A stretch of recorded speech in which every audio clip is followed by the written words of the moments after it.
केंद्र कन्याकुमारी शाखा सोलापूर विश्व बंधुत्व दिनानिमित्त आयोजित विषय भारताने ऑपरेशन सिंदूर का थांबवलं या व्याख्यानासाठी उपस्थित वक्ते, प्रमुख पाहुणे, येथे जमलेले सर्व विवेकानंद प्रेमी आणि बंधू भगिनींचे मी सहर्ष स्वागत करते। सर्वप्रथम विवेकानंदांनी भारताच्या उत्थानासाठी आणि भारताला सामर्थ्यशाली करण्यासाठी दिलेला स्वदेश मंत्र आठवूया। सर्वांना विनंती आहे की त्यांनी आपापल्या जागेवर उभे राहायचे आहे।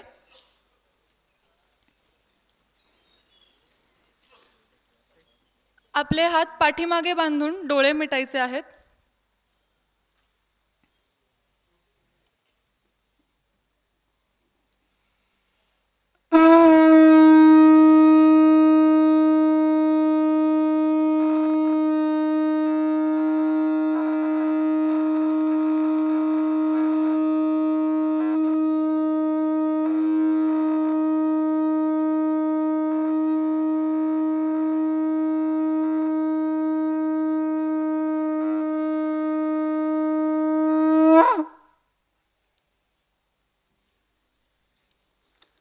हे भारत, केवल दूसरों की हाँ में हाँ मिलाकर, दूसरों की इस क्षुद्र नकल के द्वारा दूसरों का ही मुंह ताकते रहकर क्या तू इसी पाथेय के सहारे सभ्यता और महानता के चरम शिखर पर चढ़ सकेगा?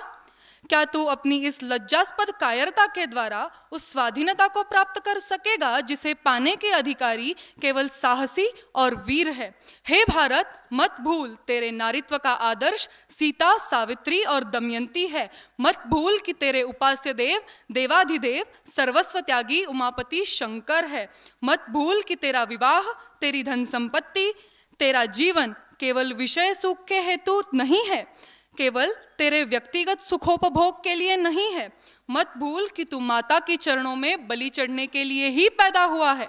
मत भूल कि तेरी समाज व्यवस्था उस अनंत जगत जननी महामाया की छाया मात्र है। मत भूल कि नीच, अज्ञानी, दरिद्र, अनपढ़, चमार, मेहतर सब तेरे रक्त मांस के हैं, वे सब तेरे भाई है। ओ वीर पुरुष, साहस बटोर, निर्भीक बन और गर्व कर कि तू भारतवासी है। गर्व से घोषणा कर कि मैं भारतवासी हूं, प्रत्येक भारतवासी मेरा भाई है। मुख से बोल, अज्ञानी भारतवासी, दरिद्र और पीड़ित भारतवासी, ब्राह्मण भारतवासी, चांडाल भारतवासी सभी मेरे भाई है। तू भी एक चिथड़े से अपनी तन की लज्जा को ढक ले और गर्वपूर्वक उच्च स्वर से उद्घोष कर, प्रत्येक भारतवासी मेरा भाई है। भारतवासी मेरे प्राण है। भारत के देवी देवता मेरे ईश्वर है। भारतवर्ष का समाज मेरे बचपन का झूला, मेरे यौवन की फुलवारी और बुढ़ापे की काशी है। मेरे भाई कह, भारत की मिट्टी में ही मेरा स्वर्ग है, भारत के कल्याण में ही मेरा कल्याण है। अहोरात्र जपा कर, हे गौरीनाथ, हे जगदम्बे, मुझे मनुष्यत्व दो। हे शक्तिमयी माँ, मेरी दुर्बलता को हर लो, मेरी कापुरुषता को दूर भगा दो और मुझे मनुष्य बना दो माँ, मुझे मनुष्य बना दो। स्वामी विवेकानंद।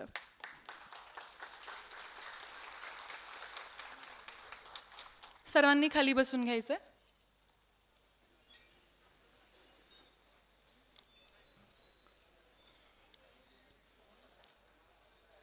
धन्यवाद। इथे उपस्थित आपणा सर्वांचे मी पुनश्च एकदा स्वागत करते। 11 सप्टेंबर 1893 रोजी शिकागो येथे आयोजित जागतिक सर्वधर्म सभेत स्वामी विवेकानंदांनी आपल्या ऐतिहासिक भाषणाची सुरुवात sisters and brothers of America या अत्यंत हृदयस्पर्शी संबोधनाने केली। त्या काही शब्दांनीच सभागृहातील संपूर्ण श्रोतेवर्ग भारावून गेले आणि 2 मिनिटे टाळ्यांचा कडकडाट झाला। या एका संबोधनातून त्यांनी मानवतेला सांगितलं की आपण सर्वजण एकाच बंधुत्वाच्या धाग्यात गुंफलेले आहोत।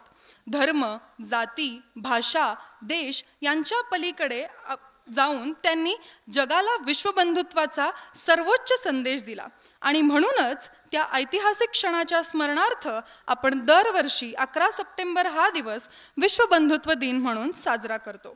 याकरिता आपण येथे भारताने ऑपरेशन सिंदूर का थांबवलं या विषयाच्या व्याख्यानासाठी एकत्र जमलो आहोत। आपण कार्यक्रमाची सुरुवात प्रार्थनेने करूयात।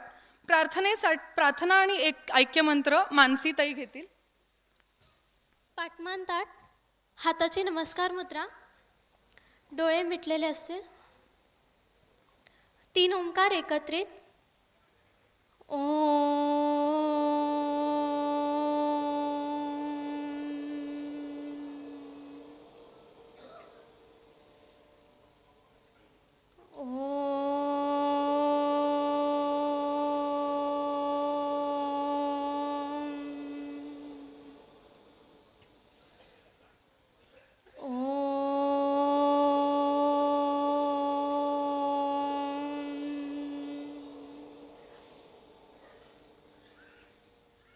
प्रार्थना सगळ्यांनी ऐकून घ्यायचं.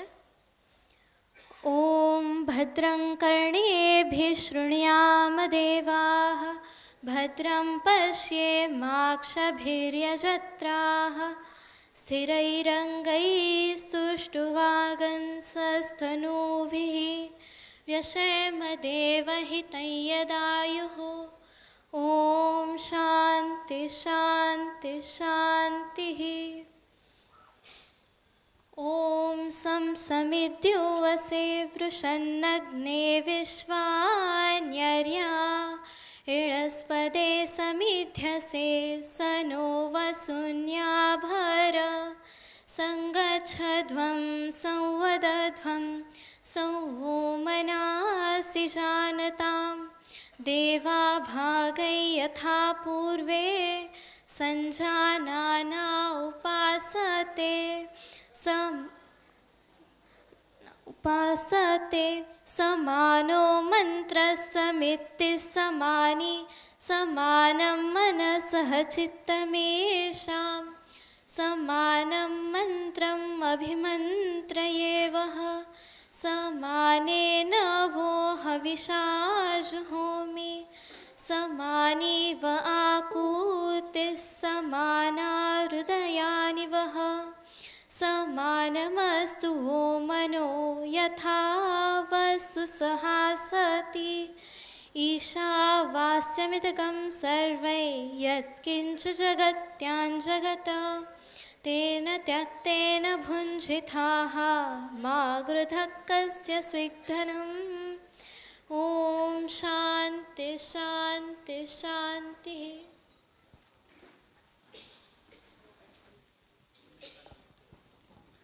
आता गीत सादर होईल. गीत घेण्यासाठी मी वरददादांना व्यासपीठावर आमंत्रित करते. जिनके ओजस्वी वचनों से गूंज उठा था विश्व गगन, वही प्रेरणा पुंज हमारे स्वामी पूज्य विवेकानंद.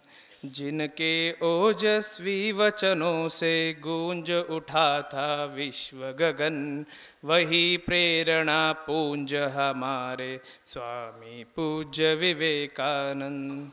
जिनके माथे गुरु कृपा थी, दैविक गुण आलोक भरा, अद्भुत प्रज्ञा प्रकटी जग में, धन्य धन्य यह पुण्य धरा. सत्य सनातन परम ज्ञान का, सत्य सनातन परम ज्ञान का, जो करते अभिनव चिंतन, वही प्रेरणा पुंज हमारे स्वामी पूज्य विवेकानंद. स्वामी पूज्य विवेकानंद. जिनका फौलादी भुज बलता, हर संकट में सदा अटल, मर्यादित तेजस्वी जीवन, सजग समर्पितता हर पल. हो निर्भय जो करे गर्जना, हो निर्भय जो करे गर्जना, जिनके अंतस दिव्य अगन, वही प्रेरणा पुंज हमारे स्वामी पूज्य विवेकानंद.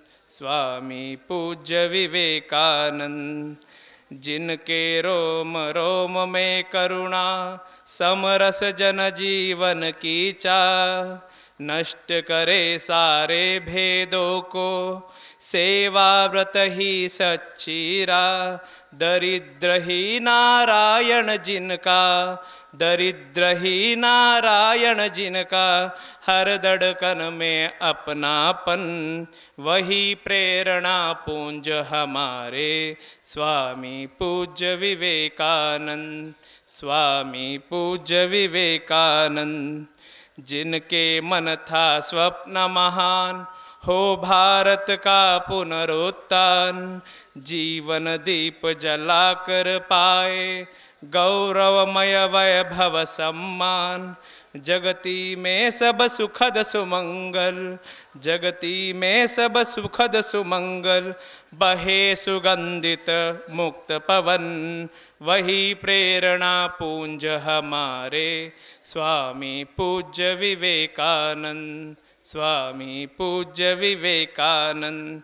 जिनके ओजस्वी वचनों से गूंज उठा था विश्व गगन, वही प्रेरणा पुंज हमारे स्वामी पूज्य विवेकानंद, स्वामी पूज्य विवेकानंद, स्वामी पूज्य विवेकानंद।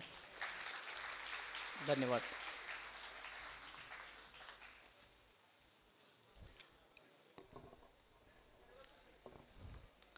ऑपरेशन सिंदूर थांबवून भारताने जगाला शांती, संयम आणि बंधुत्वाचा दीप दाखविला।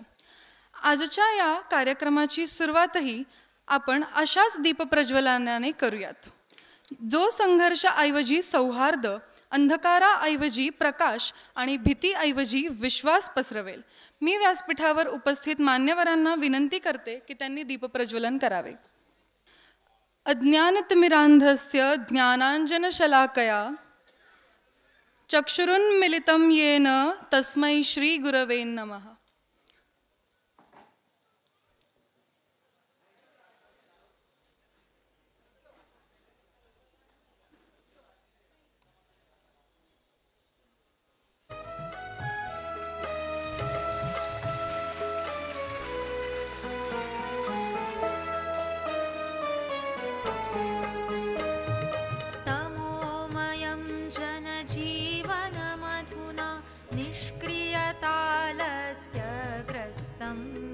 रजोमयमिदं किं वा बहुधा क्रोधलोभमोहाभिहतं भक्तिज्ञानकर्मविज्ञानै भक्तिज्ञानकर्मविज्ञानै भवतु सात्विको द्योतमयं सदा विवेकानन्दमयं सुविवेकमयं स्वानन्दमयम्।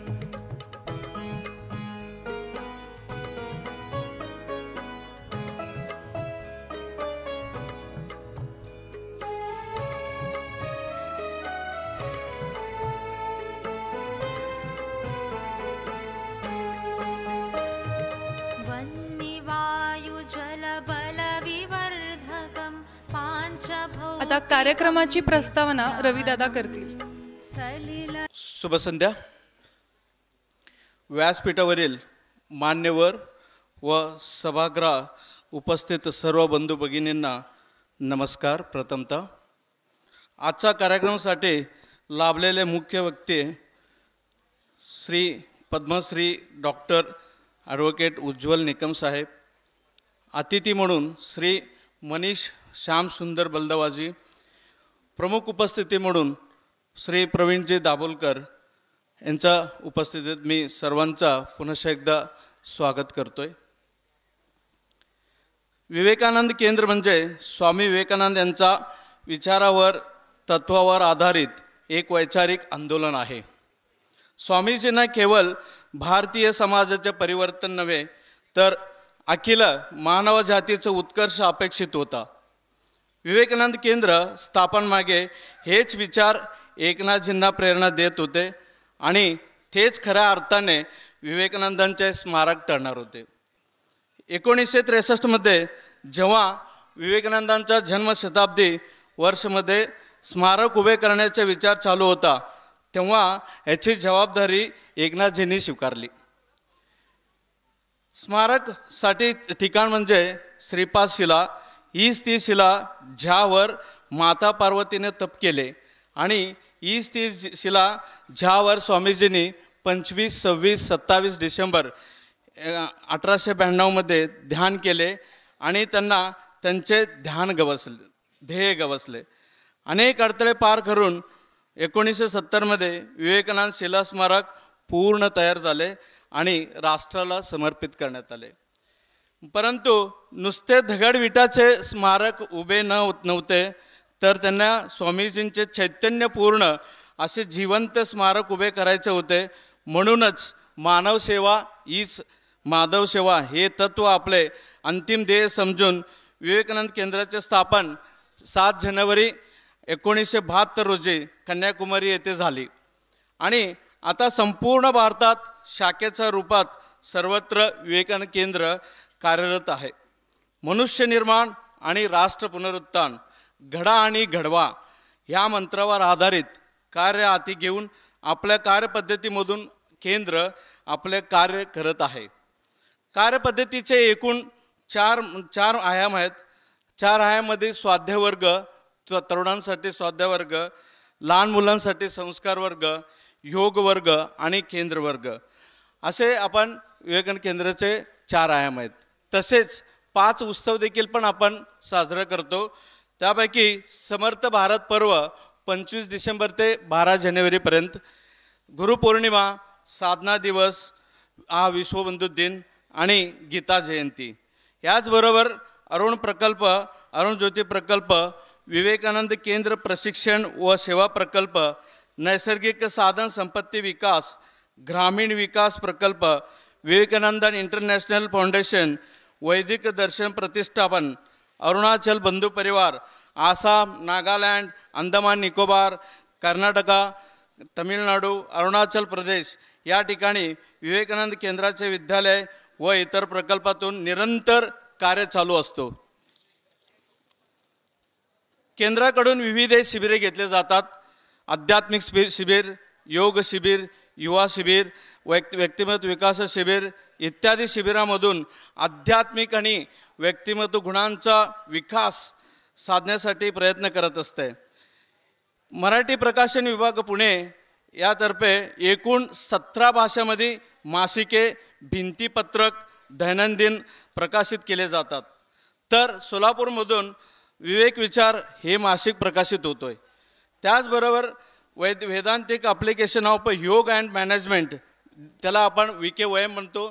सगळ्यांना माहिती आहे, बॉम्बे पार्क येथे VKOM मोठ्या प्रमाणात आपला वास्तू उभा आहे. महाराष्ट्राचा हे एक मोठा प्रकल्प आहे. योग एक जीवन पद्धती याला आधारभूत आहे. त्याचबरोबर PDHH, समर्थ शिक्षक, स्वानंद, सहयोग आणि विशेष करून मातृत्व योग असे अनेक प्रतिमान VKOM कडून घेतले जातात. याशिवाय अनेक प्रशिक्षण वर्ग घेतले जातात. स्वामी विवेकानंदांनी 11 सप्टेंबर 1893 रोजी शिकागोच्या धर्म परिषदेत विश्वबंधुत्वाची साथ घातली, जिथे त्यांनी हृदयाला भिडणारे भाषण दिले, सनातन धर्माचा संदेश जगाला दिले. ही भारताची भूमिका वसुधैव कुटुंबकम आजही आहेच. म्हणूनच आज या व्याख्यानाची आपण आठवण करून देत आहोत. बरोबर 107 वर्षांनी 11 सप्टेंबर 2001 रोजी अमेरिकेच्या टावरवर विमानाने हल्ला केला होता. त्यांचा उद्देश असा होता की एकेश्वर आणि आमचाच धर्म श्रेष्ठ आहे हे सांगायची होती. तर याचाच बदला अमेरिकेचे मास्टरमाइंड ओसामाने त्यांच्या घरात घुसून त्यांना मारलं. घरात झुरळ उंदीर झालं तर आपण घर सोडत नाही, तरी त्याला आपण मारायचा प्रयत्न करतो आणि इव्हन आपण त्याचे भिले पण आपण उद्ध्वस्त करतो. 22 एप्रिल ही पहलगाम येथे हल्ला हा सुद्धा ह्याच उद्देशाने झाला. अगदी धर्म विचारून मारून भारताला भय दाखवायचा केविलपणाचा प्रयत्न, त्याचे उत्तर कसे दिले, किती प्रमाणात दिले, हेच आज आपण ऐकणार आहोत. माननीय आज आपल्याला लाभलेले वक्ते उज्ज्वलजी निकम साहेब यांच्याकडून आपण ऐकणार आहोत. धन्यवाद.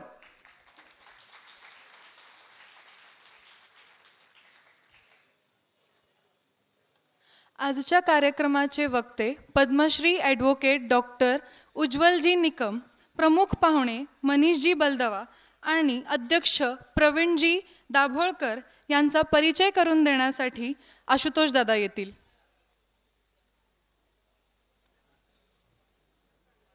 सर्वांना नमस्कार, शुभ संध्या. आपणास आजच्या कार्यक्रमास लाभलेले प्रमुख वक्त्यांचा परिचय. राज्यसभा खासदार व special public prosecutor Padma Shri advocate doctor Shri Ujjwal Deorao Nikam. साहेबांचा जन्म जळगाव येथील खेड्यात झाला. विज्ञान शाखेची पदवी प्राप्त केल्यानंतर त्यांनी जळगाव येथील KCE सोसायटीच्या SS मणियार लॉ कॉलेजमधून कायद्याची पदवी प्राप्त केली. जळगावमध्ये जिल्हा अभियोक्ता म्हणून आपल्या कारकिर्दीची सुरुवात केली. तसेच राज्य आणि राष्ट्रीय स्तरावरील अनेक खटल्यांमध्ये आपण काम केले. आपल्या दैदिप्यमान आणि संघर्षमय कायदेशीर कारकिर्दीत आपण 1993च्या मुंबई बॉम्बस्फोट प्रकरण खटला, प्रमोद महाजन यांची हत्या खटला, शक्ती मिल्स सामूहिक बलात्कार खटला, 1991 कल्याण बॉम्बस्फोट खटला, 1993 मुंबई बॉम्बस्फोट खटला, 2003 गेटवे ऑफ इंडिया बॉम्बस्फोट खटला आणि विशेषतः 2008च्या मुंबईवरील 26/11च्या दहशतवादी हल्ला खटला, अशा अनेक खटल्यांमधील अनेक महत्त्वपूर्ण आणि गुंतागुंतीच्या प्रकरणामध्ये आपण विशेष सरकारी वकील म्हणून काम पाहिले. या प्रत्येक खटल्यात आपण कायद्याची बाजू अत्यंत प्रभावीपणे मांडली. आपल्या अभ्यासवृत्तीने, कणखर भूमिकेने आणि प्रखर युक्तिवादाने आपण अनेक गुन्हेगारांना त्यांच्या कृत्याची शिक्षा मिळवून दिली. आपणास 2016 साली भारत सरकारने पद्मश्री या सन्मानाने सन्मानित केले. वकिली क्षेत्रातील पद्मश्री मिळवलेले आपण एकमेव वकील आहात. आपणास यंदाच्या वर्षी राष्ट्रपती महोदयांकडून कायदा या क्षेत्राचे प्रतिनिधित्व करण्यासाठी राज्यसभेवर नामनिर्देशित खासदार म्हणून नियुक्ती केलेली आहे. सध्या साहेबांची नुकतीच संसदेच्या संरक्षण समितीचे सदस्य म्हणून नियुक्ती करण्यात आलेली आहे. आता आपल्या कार्यक्रमाचे प्रमुख अतिथींचा परिचय. श्री मनीषजी श्यामसुंदरजी बलदवा, शिक्षण D.Pharm. ते व्यवसायाने प्रसिद्ध उद्योजक आहेत. Pharmaceuticals wholesale distribution of 150 companies, 700 division, 30,000 medicine products, 150 कंपन्यांसाठी त्यांचं वितरण आहे. विकास सहकारी बँकेचे संचालक, सोलापूर जिल्हा केमिस्ट अँड ड्रगिस्ट असोसिएशनचे माजी सचिव, सोलापूर जिल्हा केमिस्ट अँड ड्रगिस्ट असोसिएशनचे माजी अध्यक्ष, पश्चिम विभाग केमिस्ट ड्रगिस्ट असोसिएशनचे एक्झिक्युटिव्ह सदस्य, सोलापूर जिल्हा असोसिएशनसाठी सर्व बाबतीत 2 वेळा सर्वोत्कृष्ट अध्यक्ष पुरस्कार जिंकला, जो त्यांचा स्वतःचा विक्रम आहे.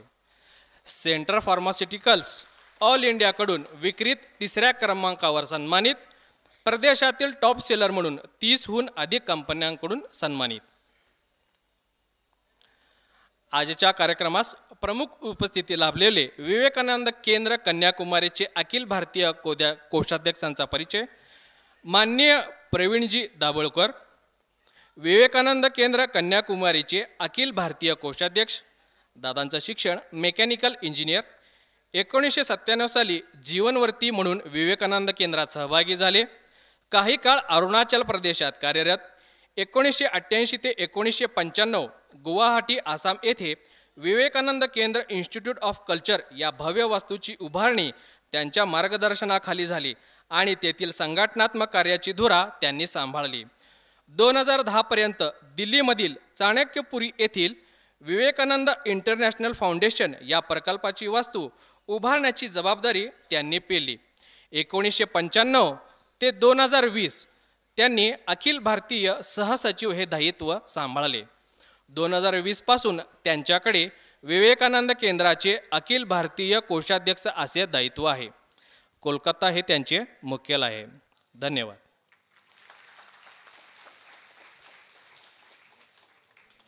आता मी कोषाध्यक्ष प्रवीणजी दाभोळकर यांना विनंती करते की त्यांनी प्रमुख वक्ते पद्मश्री ॲडव्होकेट डॉक्टर उज्ज्वलजी निकम यांचे पुस्तक आणि स्वामी विवेकानंदांची प्रतिमा देऊन स्वागत करावे. विवेकानन्दमयं सुविवेकमयं स्वानन्दमयम्.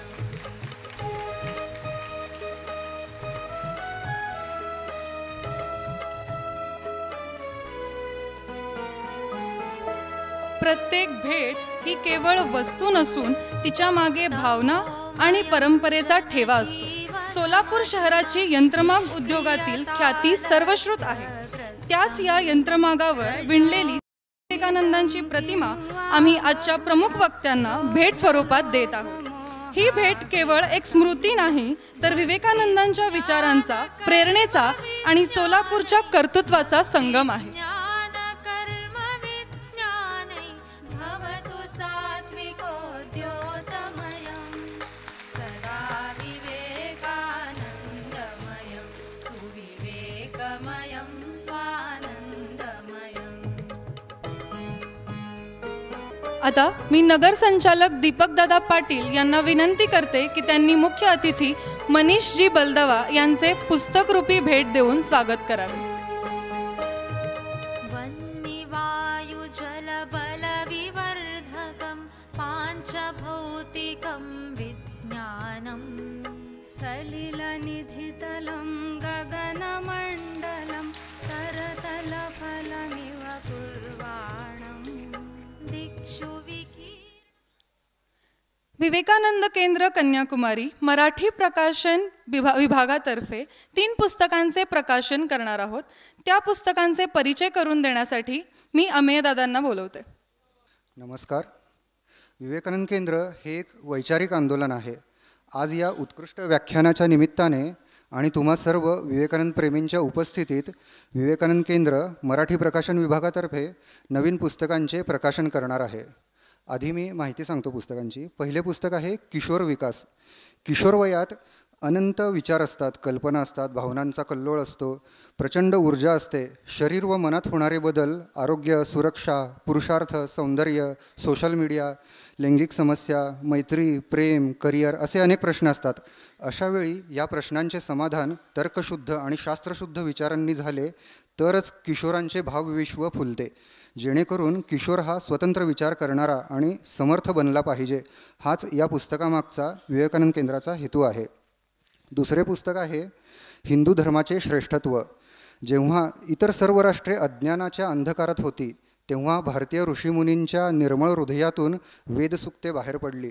असा हा भारत देश धर्माचे आदिस्थान आहे. श्री अरविंद हे नाव आपणा सर्वांना माहिती असेल. त्यांचे आजोबा ऋषी राजनारायण बसू हे या पुस्तकाचे लेखक आहेत.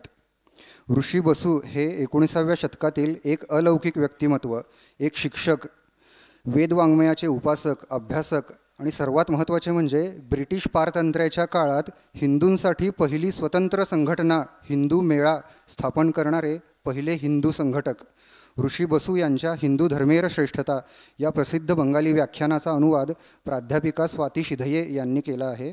तेच हे पुस्तक प्रथमच मराठी भाषेत आम्ही घेऊन येत आहोत. तिसरे पुस्तक म्हणजे मार्क्स आणि विवेकानंद. कार्ल मार्क्स म्हणजे साम्यवाद आणि स्वामी विवेकानंद म्हणजे राष्ट्रवाद. या दोघांचा प्रदीर्घ अभ्यास केलेले या पुस्तकाचे लेखक म्हणजे विवेकानंद केंद्राचे माजी अध्यक्ष श्री परमेश्वरन यांनी या पुस्तकात दोन्ही विचारांचा तुलनात्मक आलेख मांडला आहे. मार्क्स यांचा भर भौतिकतेवर, तर विवेकानंदांना आध्यात्मिक पाया महत्त्वपूर्ण वाटतो. दोघांचे विचार दोन टोकाचे असले तरी अंतिम उद्दिष्ट हे मानवाची मुक्तता हेच होते. या पुस्तकात मार्क्सवादाचे कच्चे दुवे आणि स्वामीजींच्या वेदांताची उदात्तता, दूरदर्शिता यांचे स्वरूप तुलनात्मकरित्या उलगडले आहे. या पुस्तकाचा मराठी अनुवाद बापूसाहेब भिशीकर आणि प्रस्तावना न्यायमूर्ती व्ही.आर. कृष्णा अय्यर यांची आहे. तर मी सर्व मान्यवरांना विनंती करतो की त्यांनी या पुस्तकाचे प्रकाशन करावे. तुम्ही म्हणाल विवेकानंद केंद्रात मार्क्स वगैरे ही पुस्तके कशाला?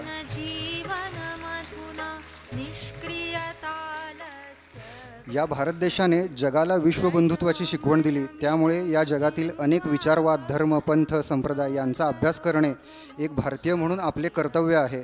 तेव्हाच आपण समाजात विविध प्रकारे होणाऱ्या समस्यांवर उत्तरे शोधून कृती करू शकतो आणि पुन्हा विश्वगुरू बनू शकतो. मान्यवरांचे खूप खूप आभार. तर आज प्रकाशित झालेली आणि मराठी प्रकाशन विभागाची इतर पुस्तके सभागृहाच्या बाहेर विशेष 10% सवलतीत विक्रीसाठी उपलब्ध आहेत. सर्वांनी आपल्याला आवडणारी आणि आवश्यक वाटणारी पुस्तके आवर्जून विकत घ्यावीत. धन्यवाद. यानंतर कार्यक्रमाचे मुख्य अतिथी मनीषजी यांना मी विनंती करते की त्यांनी आपले मनोगत व्यक्त करावे. मंचावर उपस्थित आदरणीय पद्मश्री सन्मानित ॲडव्होकेट, राज्यसभेचे खासदार, special public prosecutor Shri Ujjwalji Nikam, प्रमुख उपस्थिती प्रवीणजी दाभोळकर, कोषाध्यक्ष विवेकानंद केंद्र कन्याकुमारी आणि येथे उपस्थित सर्व बंधू भगिनींना माझा सप्रेम नमस्कार. माझ्यासहित आपण सर्वजण आदरणीय उज्ज्वलजींना आज ऐकण्यास उत्सुक आहात. त्यासाठी माझे मनोगत काही वाक्यातच मी संमित आहे, कारण आदरणीय उज्ज्वलजींसमोर मी भाषण करणे म्हणजे सूर्याला काजव्याचा प्रकाश दाखवणे आहे. वसुदैव कुटुंबकम हाच आपल्या सनातन भारतीय परंपरेचा ब्रीदवाक्य आहे. याची प्रचिती 11 सप्टेंबर 1893 रोजी स्वामी विवेकानंदजीने आपल्याला शिकोगा येथे धर्मपरिषदेत दिली. या स्मरणात आपण 11 सप्टेंबर रोजी विश्व बंधुत्व दिवस साजरा करतो. स्वामी विवेकानंदजीने आपल्याला बल्ल संपन्न होण्याचा विचार दिला आहे. भारतीय संस्कृती किती श्रेष्ठ आहे याची जगाला पहिल्यांदा जाणीव जर कोणी करून दिली असेल तर ती स्वामी विवेकानंदजी दिली आहे. स्वपक्षी कमीत कमी हानी होऊन शत्रू पक्षाचे अधिक नुकसान करण्याचा गनिमी काबा राजा छत्रपती शिवाजी महाराजांनी आपल्याला शिकवला आहे. याच मार्गावर आपला देश चालला आहे. आजचा जो विषय आहे या संबंधित विश्लेषण श्री उज्ज्वलजी करणारच आहेत. बंधू भगिनींनो, आजच्या कार्यक्रमानिमित्त सोलापूर विवेकानंद शाखेचा कार्याचा काही उल्लेख मी करू इच्छितो. या केंद्राचे नगरसंचालक आदरणीय दीपकजी पाटील, नगरप्रमुख माझे मित्र श्री रवीजी कंठली हे संपूर्ण वर्षभर समाज प्रबोधन, समाज बांधणीचे कार्य अखंड करीत असतात. या केंद्रामध्ये योग शिबिरं, विद्यार्थी निवासी शिबिरं, संस्कार वर्ग, साधना दिवस, गीता जयंती असे विविध उपक्रमाद्वारे समाज अधिक सशक्त आणि निरोगी आणि आत्मविश्वासू बनण्याचा थोर कार्य ते करत असतात. त्यांचे हे योगदान खरोखरच प्रेरणादायी आणि कौतुकास्पद आहे. ह्या कार्यक्रमानिमित्त मला आपण प्रमुख पाहुणे म्हणून बोलवलात त्याबद्दल मी सर्वांचे आभार मानतो. एवढा मोठा डायस, एवढा मोठा आज देशाचे पद्मश्री ज्यांच्यावर मला आज डायस शेअर करणार त्यासाठी मी आयोगांचे मनापासून आभार मानतो. धन्यवाद. थँक्यू.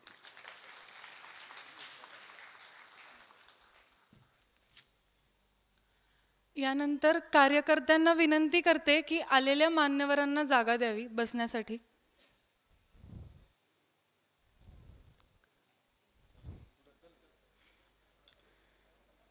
मी कार्यक्रमाचे अध्यक्ष प्रवीणजी यांना विनंती करते की त्यांनी आपले मनोगत व्यक्त करावे.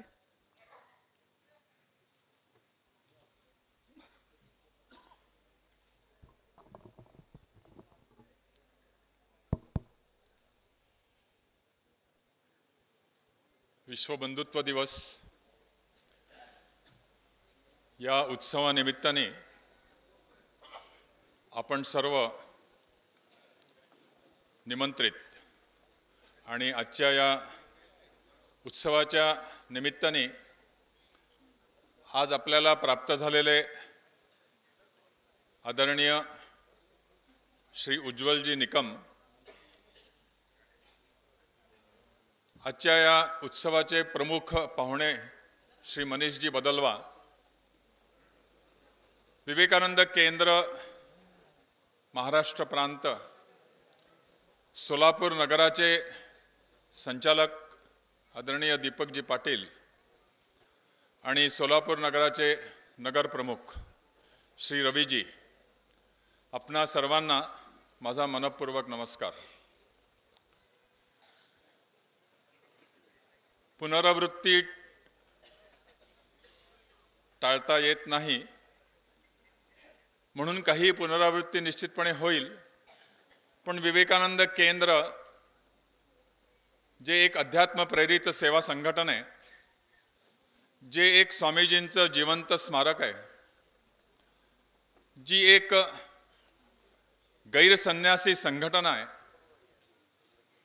आणि जे एक वैचारिक आंदोलन आहे, अशा विवेकानंद केंद्राच्या या एका प्रमुख उत्सवामध्ये, कार्यक्रमामध्ये आपण सर्व उपस्थित आहात. विवेकानंद केंद्र सोलापूर नगर याच्यामधलं कार्य 1990-91 पासून जे सुरू झालेलं आहे त्याचा परिचय आपणा सर्वांना कमी अधिक प्रमाणात निश्चितपणे आहे. तरीसुद्धा स्वामी विवेकानंदांना भारताच्या पुनरुत्थानासाठी ज्या 2 गोष्टींची आवश्यकता सतत रूपाने भासली ते म्हणजे स्वामी विवेकानंदांच्या भाषेत म्हणायचं झालं तर men with capital M are required.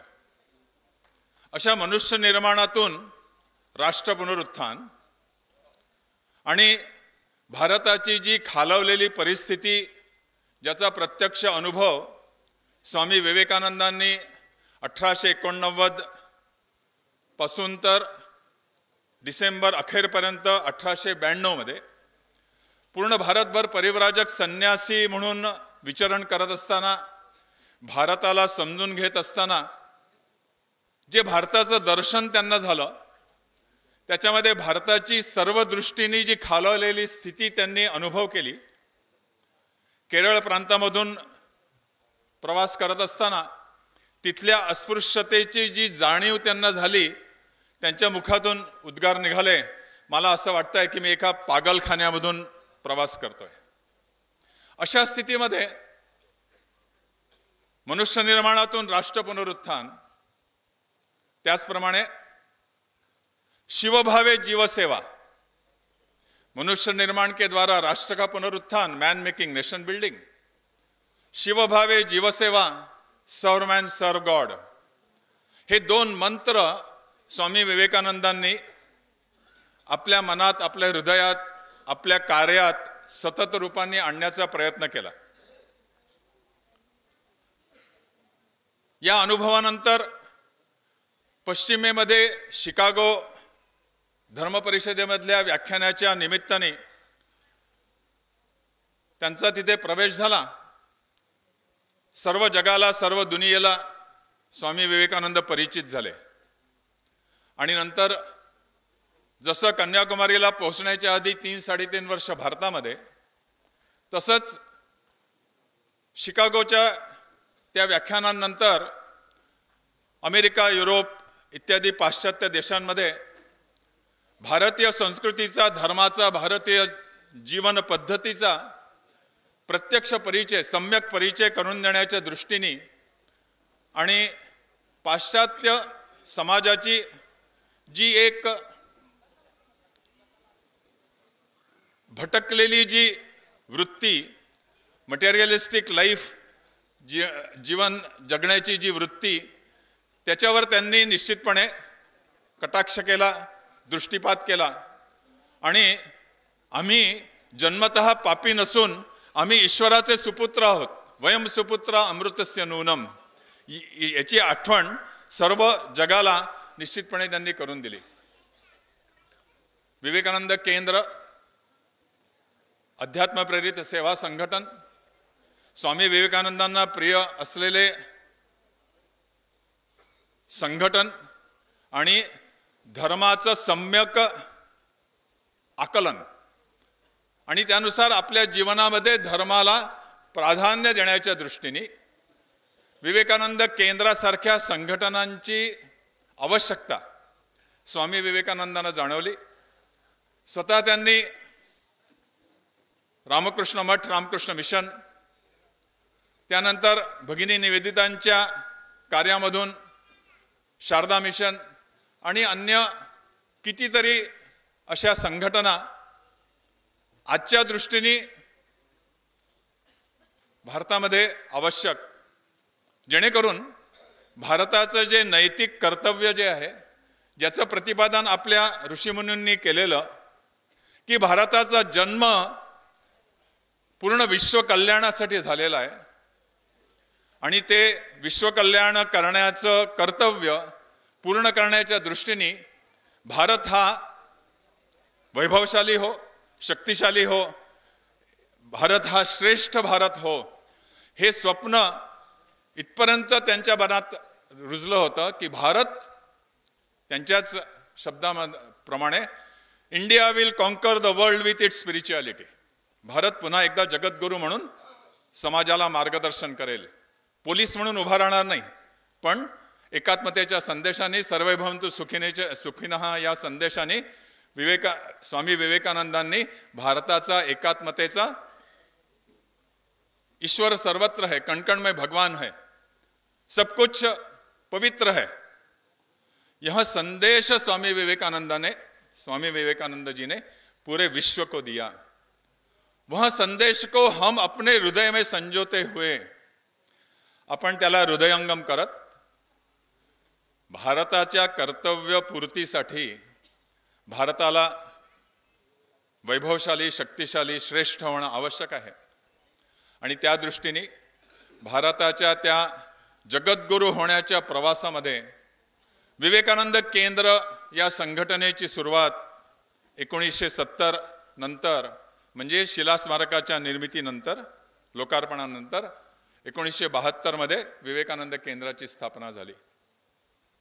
विवेकानंदांचं जिवंत स्मारक या दृष्टीने ज्याच्याकडे माननीय एकनाथजींनी बघितलं, त्याची जडणघडण केली, त्याची जर एका शब्दात सांगायचं म्हणजे विवेकानंद केंद्राच्या प्रार्थनेमध्ये जय जय परमात्मन संस्मरामो वयंत्वाम निज परम हितार्थम कर्मयोगैक निष्ठा, कर्मयोगाचं एक वाण घेऊन विवेकानंद केंद्र याची स्थापना झाली. आणि हे कशा करता? विवेकानंद केंद्राच्या प्रार्थनेमध्ये शेवटची लास्ट बटवंजी ओळ आहे. ती ओळ अशी आहे की जीवने यावदादानम स्यात् प्रदानम ततोधिकम. आपण निसर्गाचे, प्रकृतीचे, समाजाचे, राष्ट्राचे, आपल्या भोवती जे काही समष्टीचं जे काही रूप, ज्याचे आपण अंगीभूत घटक आहोत,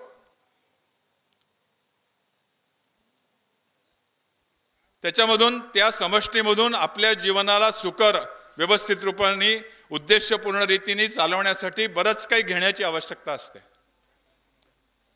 शिशु अवस्थेपासून तर वृद्ध अवस्थेपर्यंत. पण आपण मनुष्य आहोत आणि मनुष्य असल्यामुळे आपली जबाबदारी ही अशी आहे की आपण जे काही घेतो, आदानम, ते आवश्यक आहे.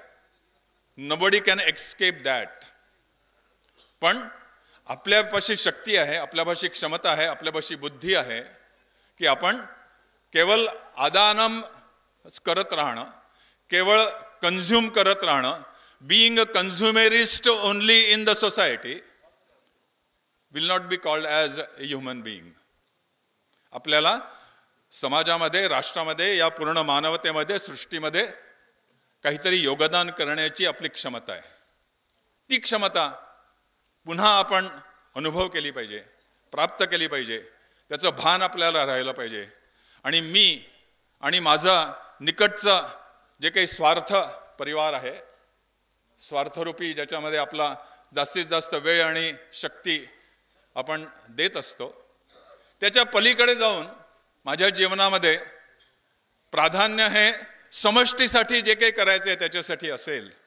हा संदेश, ही वृत्ती बाळगवण्याच्या दृष्टीने विवेकानंद केंद्र गेल्या 50 वर्षांपासून जे प्रयत्न करत आहे, त्याच्यामध्ये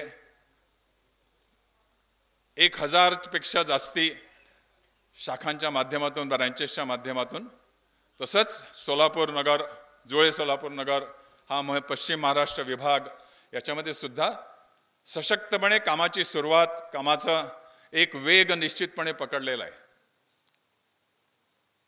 त्यामध्ये आपल्या सर्वांचा सहभाग, आपल्या सर्वांचं पार्टिसिपेशन, आपल्या सर्वांचं मार्गदर्शन, आपल्या सर्वांचं दायित्व घेऊन त्याच्यामध्ये उतरण्याची आवश्यकता आहे. कोणाकरता थांबण्याची आवश्यकता नाही. अशा उत्सवांच्या माध्यमातून अशा प्रकारचा विचार पुन्हा आपल्या मनामध्ये येवो आणि त्यानुसार स्वामीजींना अपेक्षित, अभिप्रेत भारत पुन्हा जगद्गुरू होवो. आणि हो निश्चित रूपाने होईल असा एक विश्वास व्यक्त करत माझे मनोगत थांबवतो. नमस्कार. कार्यकर्त्यांना विनंती आहे की जिथे जागा आहे तिथे बसून घ्यायची. आता ओंकार दादा आवाहन करतील.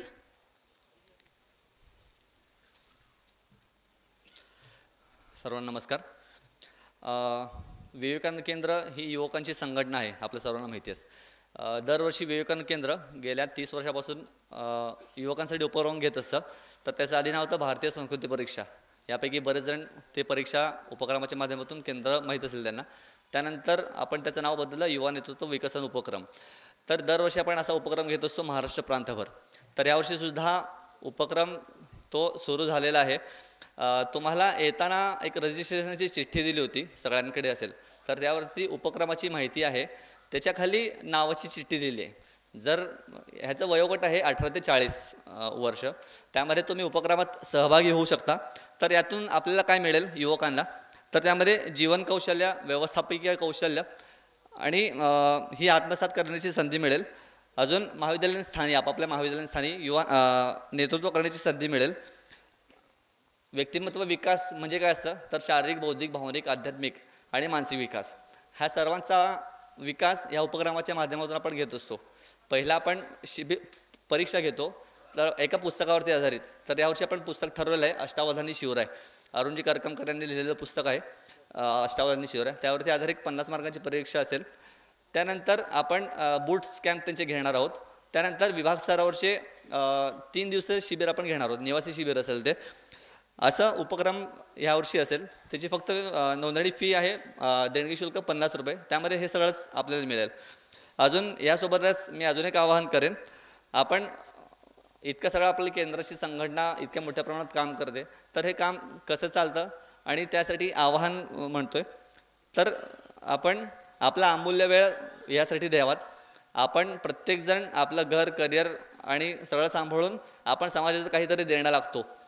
तर ते केंद्राच्या माध्यमातून आपण देऊ शकतो. आठवड्यातून 1 दिवस किंवा जे विद्यार्थी आहेत सेमिस्टर झाल्यानंतर 1 महिना आपण अल्पकालीन म्हणून देऊ शकतो. नंतर काही पूर्ण वेळ म्हणून पण देऊ शकतो. 1 वर्ष, 2 वर्ष असे पूर्ण वेळ देणारे सुद्धा कार्यकर्ते आपल्यामध्ये असतात. स्थानिक पातळीवरती आपण जे कार्यपद्धती राबवतो, जे 4 आयाम आहेत, संस्कार वर्ग, स्वाध्याय वर्ग, योग वर्ग आणि केंद्र वर्ग, या माध्यमातून सुद्धा आपण केंद्र कार्यात सामील होऊ शकता. त्यानंतर काही आपले परिपोषक असतात, प्रत्येकांनाच वेळ देणं शक्य होत नाही. तर तन मन धन या गोष्टीने आपण राष्ट्रकार्यात, ईश्वरी कार्यात समर्पित होण्याचं आवाहन करतो.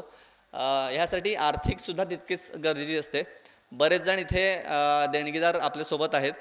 तर काही जण आर्थिक मदत करतात, काही जण वेळ देतात, तर काही जण हितचिंतक असतात, काही जण आपले जे प्रकाशन विभाग आहेत, तर ते मासिकं घरी घेऊन किंवा पुस्तकं घेऊन असं वेळ देऊन तर ते राष्ट्रकार्यात सहभागी होत असतात. तरी सर्व इथून विवेकानंद प्रेमींना विनंती करतो की तुम्हीसुद्धा या केंद्र कार्यात सहभागी व्हावं. किमान आठवड्यातून 1 तास दिलं तरी ठीक आहे. धन्यवाद.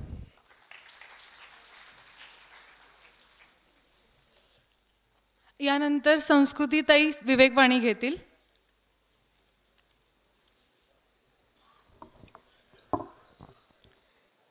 बलसंपन्न व्हा, शूर व्हा. सामर्थ्य आणि सामर्थ्य हीच आजची आवश्यकता आहे. सामर्थ्य हेच जीवन, दुर्बलता हाच मृत्यू. उठा, धीट बना. भारताला हवे आहेत शूरवीर. एखाद्या पौलाद पहाडासारखे शूर खंबीर बना. भारतास हवे आहे अमर्याद शक्ती, अमर्याद उत्साह, धारिष्ट्य. स्वामी विवेकानंद.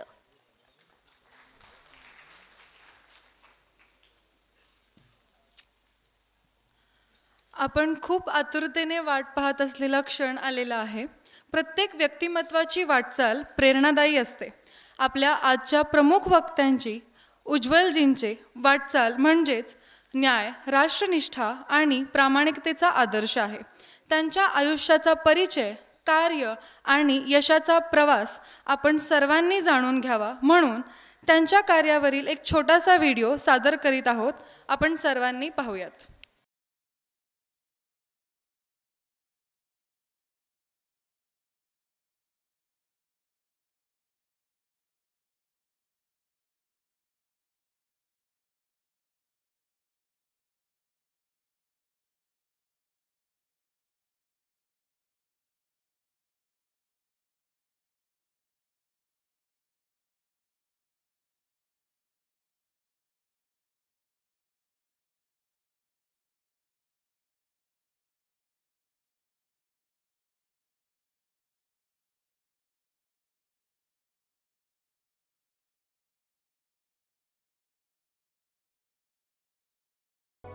ये लोग कैसे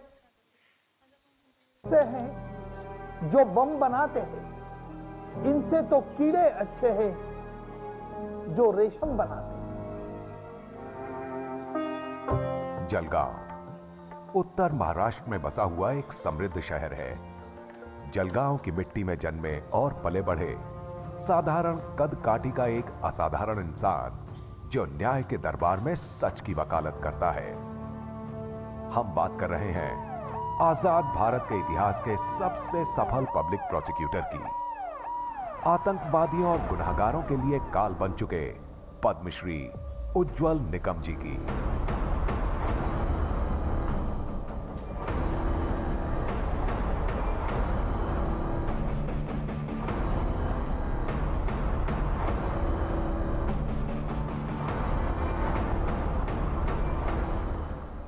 हनुमान जयंती के दिन जन्मे उज्ज्वल निकम जी को देखते ही डॉक्टर के मुख से निकल गया, साक्षात भगवान हनुमान का अवतार है। आखिर किसने सोचा होगा कि आगे चलकर ये छोटा सा बालक बड़े बड़े आतंकवादियों की लंका दहन कर देगा। अदम्य साहस और न्याय के लिए सर्वस्व न्योछावर करने का गुण उज्ज्वल निकम जी में अपने माता पिता से ही आया है। सच के लिए लड़ने वाले उज्ज्वल निकम जी का नाम थोड़े ही समय में सभी की जुबान पे था। इनके नाम की चर्चा अब जलगांव की सीमाएं लांघने लगी थी।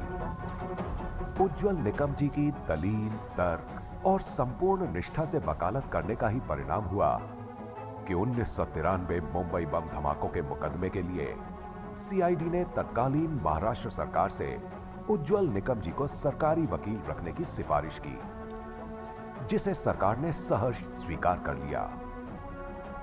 पूरे देश की भावनाएं इस केस से जुड़ी हुई थी। अब प्रतिनिधित्व किसी एक आदमी या परिवार का नहीं, बल्कि करोड़ों देशवासियों का करना था, जिस पे सोने की तरह खरे उतरे उज्ज्वल निकम जी। केस बदला, तारीखें बदली, सरकारें बदली, मगर हर सरकार का विश्वास उज्ज्वल निकम जी में ही रहा। चाहे कोठेवाड़ी डकैती और बलात्कार का केस हो या अजमल कसाब का केस।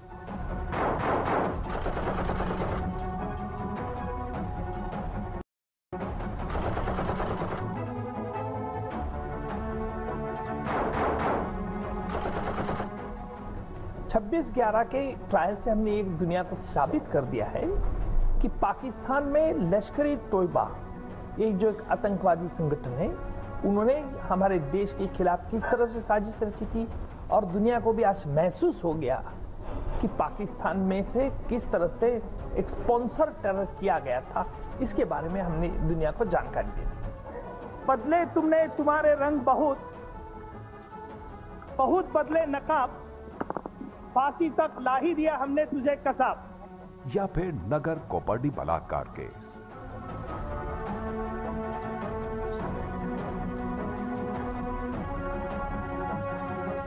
उज्ज्वल निकम जी ने अपनी मेहनत, कौशल्य तथा बड़ी जिम्मेदारी से सारे केसेस चलाए और चला रहे हैं।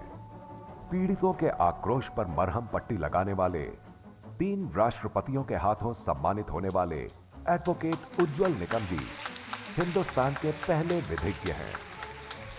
हर प्रहर न्याय से लड़ने वाले एडवोकेट उज्ज्वल निकम जी को हिंदुस्तान की जनता ने हमेशा दिल से प्यार किया है।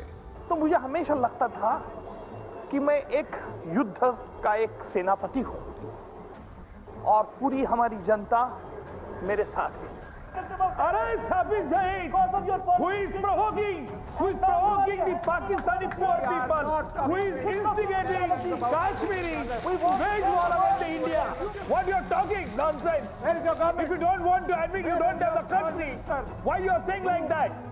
And we could establish, we could convince the whole globe that look how Pakistan, there is a logistical support to this terror for committing terrorist activity in India. Bharat सरकार की तरफ से एडवोकेट निकम जी ने साल 2010 में United Nations Security Council New York तथा साल 2011 में International Centre for Counter Terrorism Hague, Netherlands में दहशतवाद के खिलाफ आमंत्रित किए गए सम्मेलन में प्रतिनिधित्व किया। इतना ही नहीं, मुंबई दहशतवाद हमले के संदर्भ में एडवोकेट उज्जवल निकम जी अधिकृत शिष्टमंडल की सदस्य के तौर पर इस्लामाबाद गए थे और वहां उन्होंने अपनी भूमिका बड़े ही ठोस शब्दों में और बिना हिचकिचाहट के रखी थी। परिंदों को जाल में मत फंसा सैयाद, याद रख जो तेरा भगवान है वही उसका भी भगवान है, याद रख जो तेरा खुदा है वही उसका भी खुदा है। शातिर और भयानक गुनाहगारों की नींद हराम करने वाले एडवोकेट उज्जवल निकम जी निजी जिंदगी में बहुत ही संवेदनशील हैं। म्हणजे तुमच्या पत्नीला तुम्ही सांगताय की जास्त गोड खाऊ नको किंवा गोड खाऊच नकोस, पण तुम्ही जेवणानंतर न चुकता। मी उज्ज्वल देवराव निकम राज्यसभेचा सदस्य म्हणून नामनिर्देशित झालो असल्याने ईश्वर साक्ष शपथ घेतो की कायद्याद्वारे स्थापित झालेल्या आहे अशा भारतीय संविधानाबद्दल मी खरी श्रद्धा व निष्ठा बाळगील, भारताची सार्वभौमता व एकात्मता उन्नत राखील आणि आता जे काही कर्तव्य मी हाती घेणार आहे ते निष्ठापूर्वक पार पाडेल।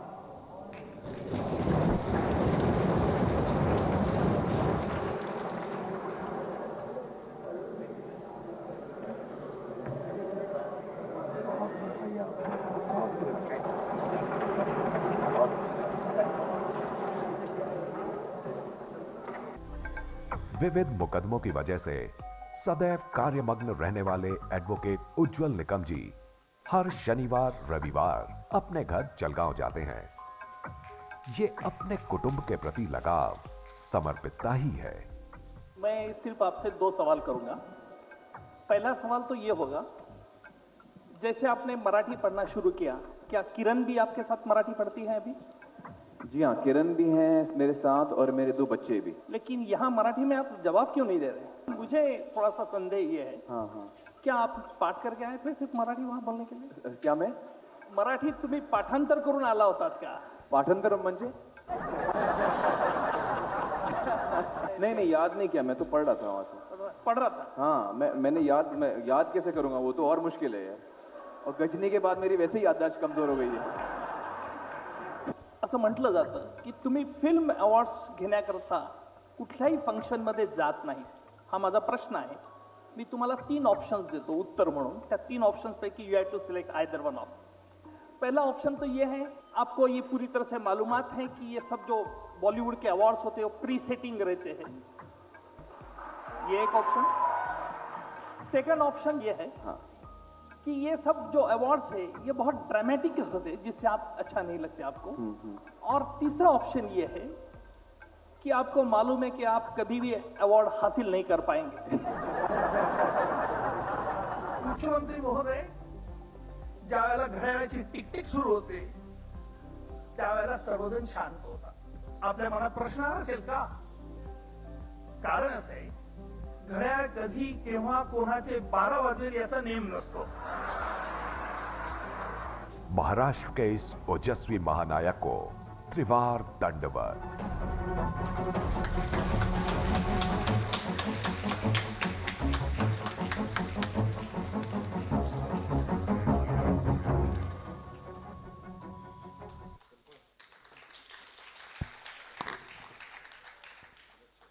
सर्व कार्यकर्त्यांनी खाली बसून घ्यायचे आणि सर्वांनी कृपया आपले फोन सायलेंट करायचे। ज्यांच्या यशाचा परिचय इतका सुंदर आहे त्यांचे मार्गदर्शन किती सुंदर असेल।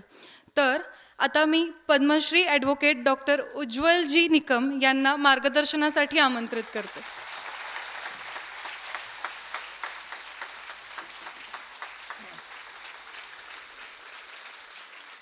नमस्कार। मी इथे मार्गदर्शन करण्याकरता आलेलो नाही, परंतु लोकांच्या मनात अनेक प्रश्न, अनेक शंका, असं का झालं, का केलं नाही, अशा उपस्थित होत असतात। हे वकील या नात्याने मी जाणलं आहे आणि म्हणून आज मी मुद्दामून आपल्या समोर आपले परमपूज्य स्वामी विवेकानंदजी केंद्र कन्याकुमारी शाखा सोलापूर यांनी येथे मला माझे विचार मांडण्याकरता बोलवले, त्याबद्दल मी सर्व सोलापूर शाखेचं मनपूर्वक आभारी आहे. मंचावर उपस्थित असलेले प्रवीणजी दाभोळकर, राष्ट्रीय कोषाध्यक्ष, सुप्रसिद्ध उद्योजक श्री मनीषजी, त्याचप्रमाणे नगरसंचालक सोलापूर श्री दीपक पाटीलजी, नगर प्रमुख श्री रवीजी, सर्व इतर कार्यकर्ते आणि उपस्थित बंधू भगिनींनो, गेल्या काही वर्षापासून विवेकानंद कन्याकुमारी केंद्र सोलापूर शाखा दरवर्षी व्याख्यान करत असते. व्याख्यानातून चिंतन, चिंतनातून विचार, विचारातून मनाची बैठक, हा खरा या व्याख्यानमालेचा उद्देश आहे. आणि म्हणून प्रथम मी परमपूज्य स्वामी विवेकानंदजी यांना वंदन करतो. त्याचप्रमाणे या देशाचं दैवत असणारे श्री शिवछत्रपती शिवाजी महाराज यांना देखील नतमस्तक होतो. आपल्या घटनेचे शिल्पकार डॉक्टर बाबासाहेब आंबेडकर यांना देखील नतमस्तक होतो आणि मी माझ्या विचाराला सुरुवात करतो. वकील या नात्याने कायद्याचं बायबल, ज्याला आम्ही ज्युरिस्प्रुडन्स असं म्हणतो, त्यावेळेला आम्हाला या ज्युरिस्प्रुडन्सने एक गोष्ट शिकवली आहे की असं का, हा प्रश्न आपण आपल्या मनाला विचारला पाहिजे. आणि हा प्रश्न जेव्हा आपण मनाला विचारू तेव्हा त्याचं उत्तर देखील आपण शोधलं पाहिजे. आणि हे उत्तर शोधताना आम्हाला आमची तर्कबुद्धी वापरता आली पाहिजे. तर्कबुद्धी, ज्याला तर्कशास्त्राचं प्रमेय असं म्हटलं जाईल, ज्याला इंग्रजीमध्ये सिलॉजिझम इन लॉजिक असं म्हटलं जाईल. आणि या तर्कशास्त्राचा प्रामुख्याने सिद्धांत असा आहे की ऑल मेन आर मॉर्टल, सर्व मानव हे मर्त्य आहेत. ऑल किंग्स आर मेन, सर्व राजे हे माणसं आहेत. All men are mortal, all kings are men and therefore all kings are mortal. पहिली दोन्ही त्रिकलावादी सत्य आहे की सर्व मानव हे मर्त्य आहेत, सर्व राजे हे मर्त्य आहेत, आणि त्याच्यामुळे ऑल किंग्स आर मॉर्टल. हे जे आपण इररेजिस्टिबल इन्फरन्स काढतो, हा नेहमी आपण आपल्या आयुष्यात काढला पाहिजे. हे मुद्दामून सांगण्याचं तात्पर्य असं की स्वामीजी विवेकानंद ज्या वेळेला अमेरिकेला जाण्याच्या अगोदर देखील एका विचाराने झपाटलेले होते. काय विचार होता त्यांच्या मनात? त्यांच्या मनात एकच विचार होता की विश्वबंधुत्व निर्माण कसं करता येईल आणि विश्वबंधुत्व निर्माण मध्ये मानव जातीचं कल्याण कसं आहे. ज्या वेळेला त्यांना कळलं की जागतिक धर्म परिषद शिकागो येथे होणार आहे 1893 ला 11 सप्टेंबरला, त्यांना निमंत्रण नव्हतं, पण त्या धर्म परिषदेमध्ये जाण्याचा एक त्यांचा ध्यास होता. स्वतः स्वामीजी तिथे गेले, बोटीने प्रवास करावा लागायचा. आणि स्वामीजी तिथे गेल्यानंतर ज्या वेळेला त्यांना बोलण्याचं त्यांनी नाव नोंदवलं, पहिल्यांदा स्वामीजी बोलले नाही. सर्वांच्या नजरा स्वामीजींकडे होत्या. एक गोरा गोमटा मनुष्य पुलगा, डोक्यावरती पिवळं पागोट, डोळ्यामध्ये विलक्षण छाप, तेज, असा हा तरुण इथे येऊन काय सांगणार आहे? आपण बघितलं असेल की पाश्चिमात्य देशामध्ये कुठल्याही व्याख्यानाला सुरुवात करताना लेडीज अँड जेंटलमन अशा पद्धतीने गेली जाते.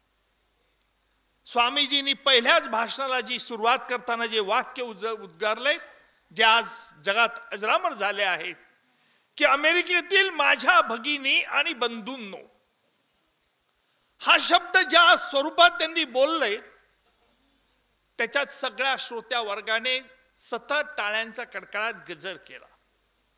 कारण असं आहे की त्यांच्या बोलण्यातून तेथे उपस्थित असलेल्या प्रत्येक श्रोत्याला स्पंदनं त्यांच्या मनात निर्माण झाली. आणि ही जी स्पंदनं होती ही एक वेगळी स्पंदनं होती, ज्याची पाश्चिमात्य लोकांना कधीही कल्पना आलेली आजपर्यंत नव्हती. ही स्पंदनं ती समजण्याचं काम स्वामीजींनी त्यावेळेला केलं. त्यानंतर स्वामीजी ठिकठिकाणी फिरले आणि विश्वात हिंदू धर्म असेल तो कसा चांगला आहे हे तर त्यांनी सांगितलंच, परंतु त्याचबरोबर विश्व बंधुत्व कसं निर्माण करता येईल हे त्यांनी देखील बघितलं. आणि म्हणून ज्या वेळेला मला इथे यावं बोलावं असं सांगण्यात आलं, मी काही फार मोठा फिलॉसॉफर नाही किंवा यातला गाढा अभ्यासक देखील नाही, परंतु माझी एक सवय आहे की तुलनात्मक दृष्ट्या विचार करायची. माझा नेहमीचा दावा असा आहे प्रवीणजी, की मी ज्या माणसाला बघतो, ज्या माणसाचं बोलणं चालणं ऐकतो, ज्या व्यक्तीची बॉडी लँग्वेज बघतो, ती व्यक्ती कशा वृत्तीची असते, कशा प्रवृत्तीची असते हे मी सहज ताडू शकतो. याला रामदेव बाबाची योग विद्या लागत नाही. पण याला जो लागतो तो मनातला एक ध्यास असा लागतो की तो ध्यास तुम्हाला समजला पाहिजे. मी जेव्हा विवेकानंद केंद्राच्या आजच्या या सोलापूरच्या बिल्डिंग मध्ये गेलो, प्रामाणिकपणे कबूल करतो, ती वास्तू अशी आहे की त्या वास्तूत गेल्यानंतर तुम्हाला एक वेगळं व्हायब्रेशन मिळतं. आणि माझी तुम्हाला विनंती आहे, तुम्ही त्या वास्तूत गेलं पाहिजे. मी मुद्दामून विचारपूस करत होतो की इथे काय शिकवलं जातं, काय योगा दिलं जातं, कशा रीतीने मुलं अभ्यास करतात की नाही. खरोखर या वास्तूचं म्हणजे वास्तूचं जे व्हायब्रेशन आहे हे एक वेगळं अलौकिक आहे. याला कारण असं आहे, तेथे सात्विक विचार रुजवले जातात. आणि सात्विक विचार जेव्हा रुजवले जातात, हे लहान मुलापासून तर थेट प्रौढांपर्यंत. या स्वामी सोलापूर शाखेच्या प्रत्येक कार्यकर्त्याचं मी खरोखर अभिनंदन करेन की तुम्ही खऱ्या अर्थाने स्वामीजींना अभिप्रेत असलेली मानव सेवा तुम्ही आज येथे लोकांना देत आहात. आज आमच्या देशाची जी पिढी असेल, आमच्या देशाचं जर भवितव्य असेल तर आमच्या ह्या तरुण पिढीकडे आहे. असं म्हटलं जातं की या जगामध्ये सर्वात मोठा प्रबळ देश, या जगामध्ये सर्वात मोठे तरुणांची संख्या कोणत्या देशात आहे तर ती फक्त भारतात आहे.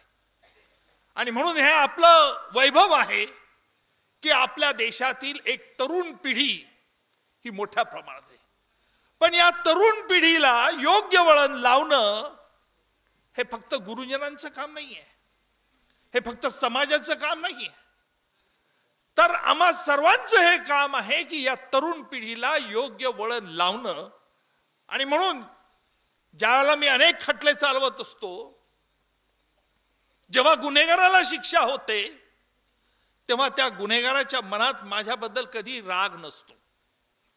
मी उदाहरण देऊन सांगेल, हा राग नसण्याचं कारण असं आहे की कायद्याने त्याला शिक्षा होते,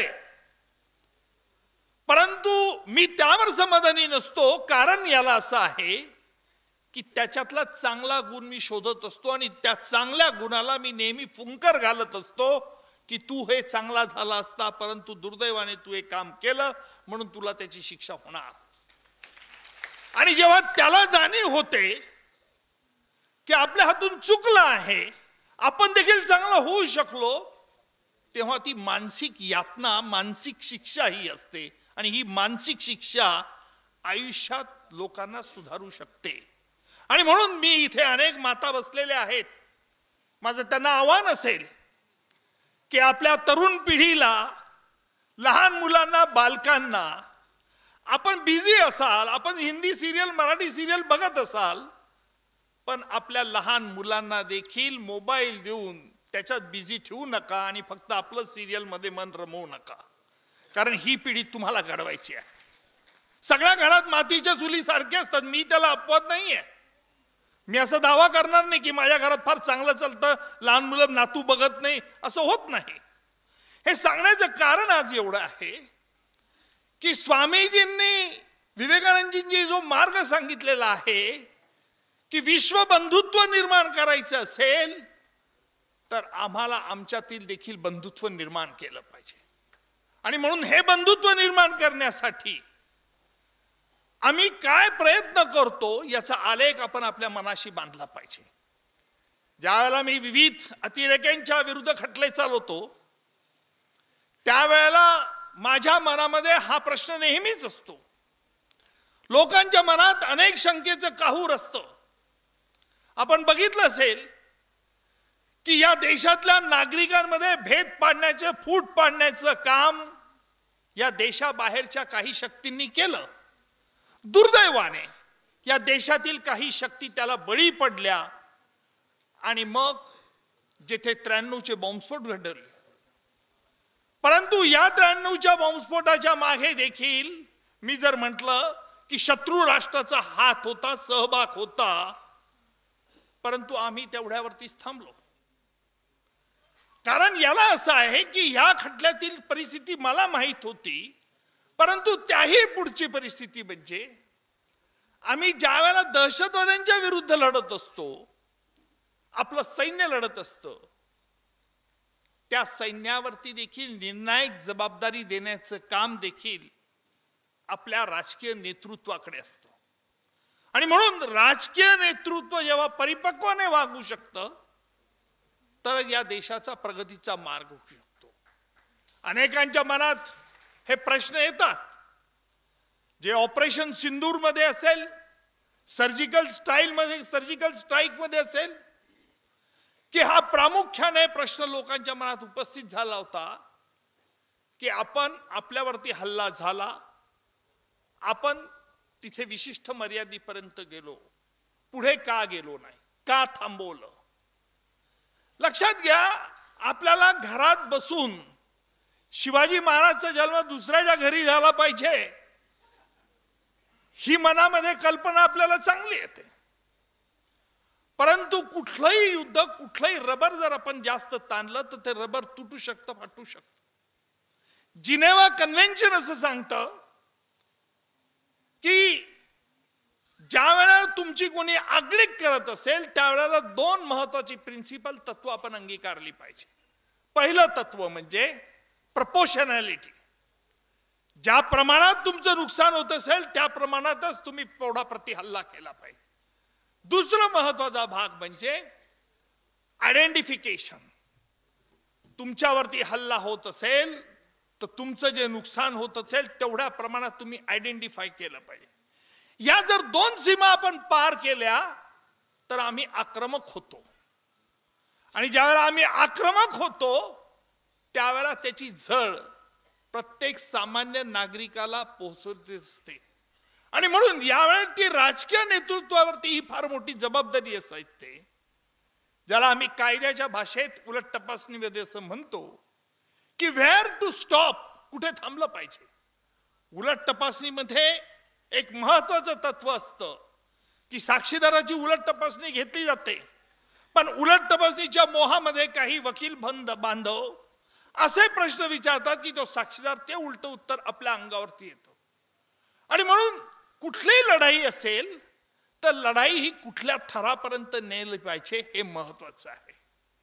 ज्या वेळेला राज्यसभेमध्ये ऑपरेशन सिंदूर हा विषय चर्चेला गेला, माझा पहिलाच दिवस राज्यसभेमधला होता आणि राज्यसभेमध्ये हा विषय जेव्हा चर्चेला गेला, विरोधी पक्ष होतात, सत्तारूढ पक्षाकडनं होतं, सत्तारूढ पक्ष होता.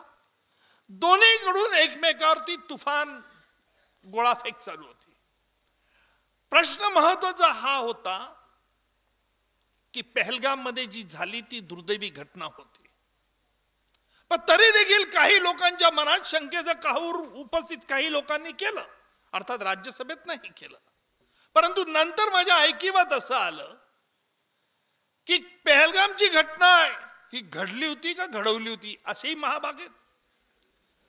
कसाबचा खटला चालवल्यानंतर कसाब अजमल कसाब हा खरोखर कसाब होता का असा प्रश्न विचारणाऱ्यांच्या बुद्धीची देखील मला प्रवीणजी कीव करावीशी वाटते.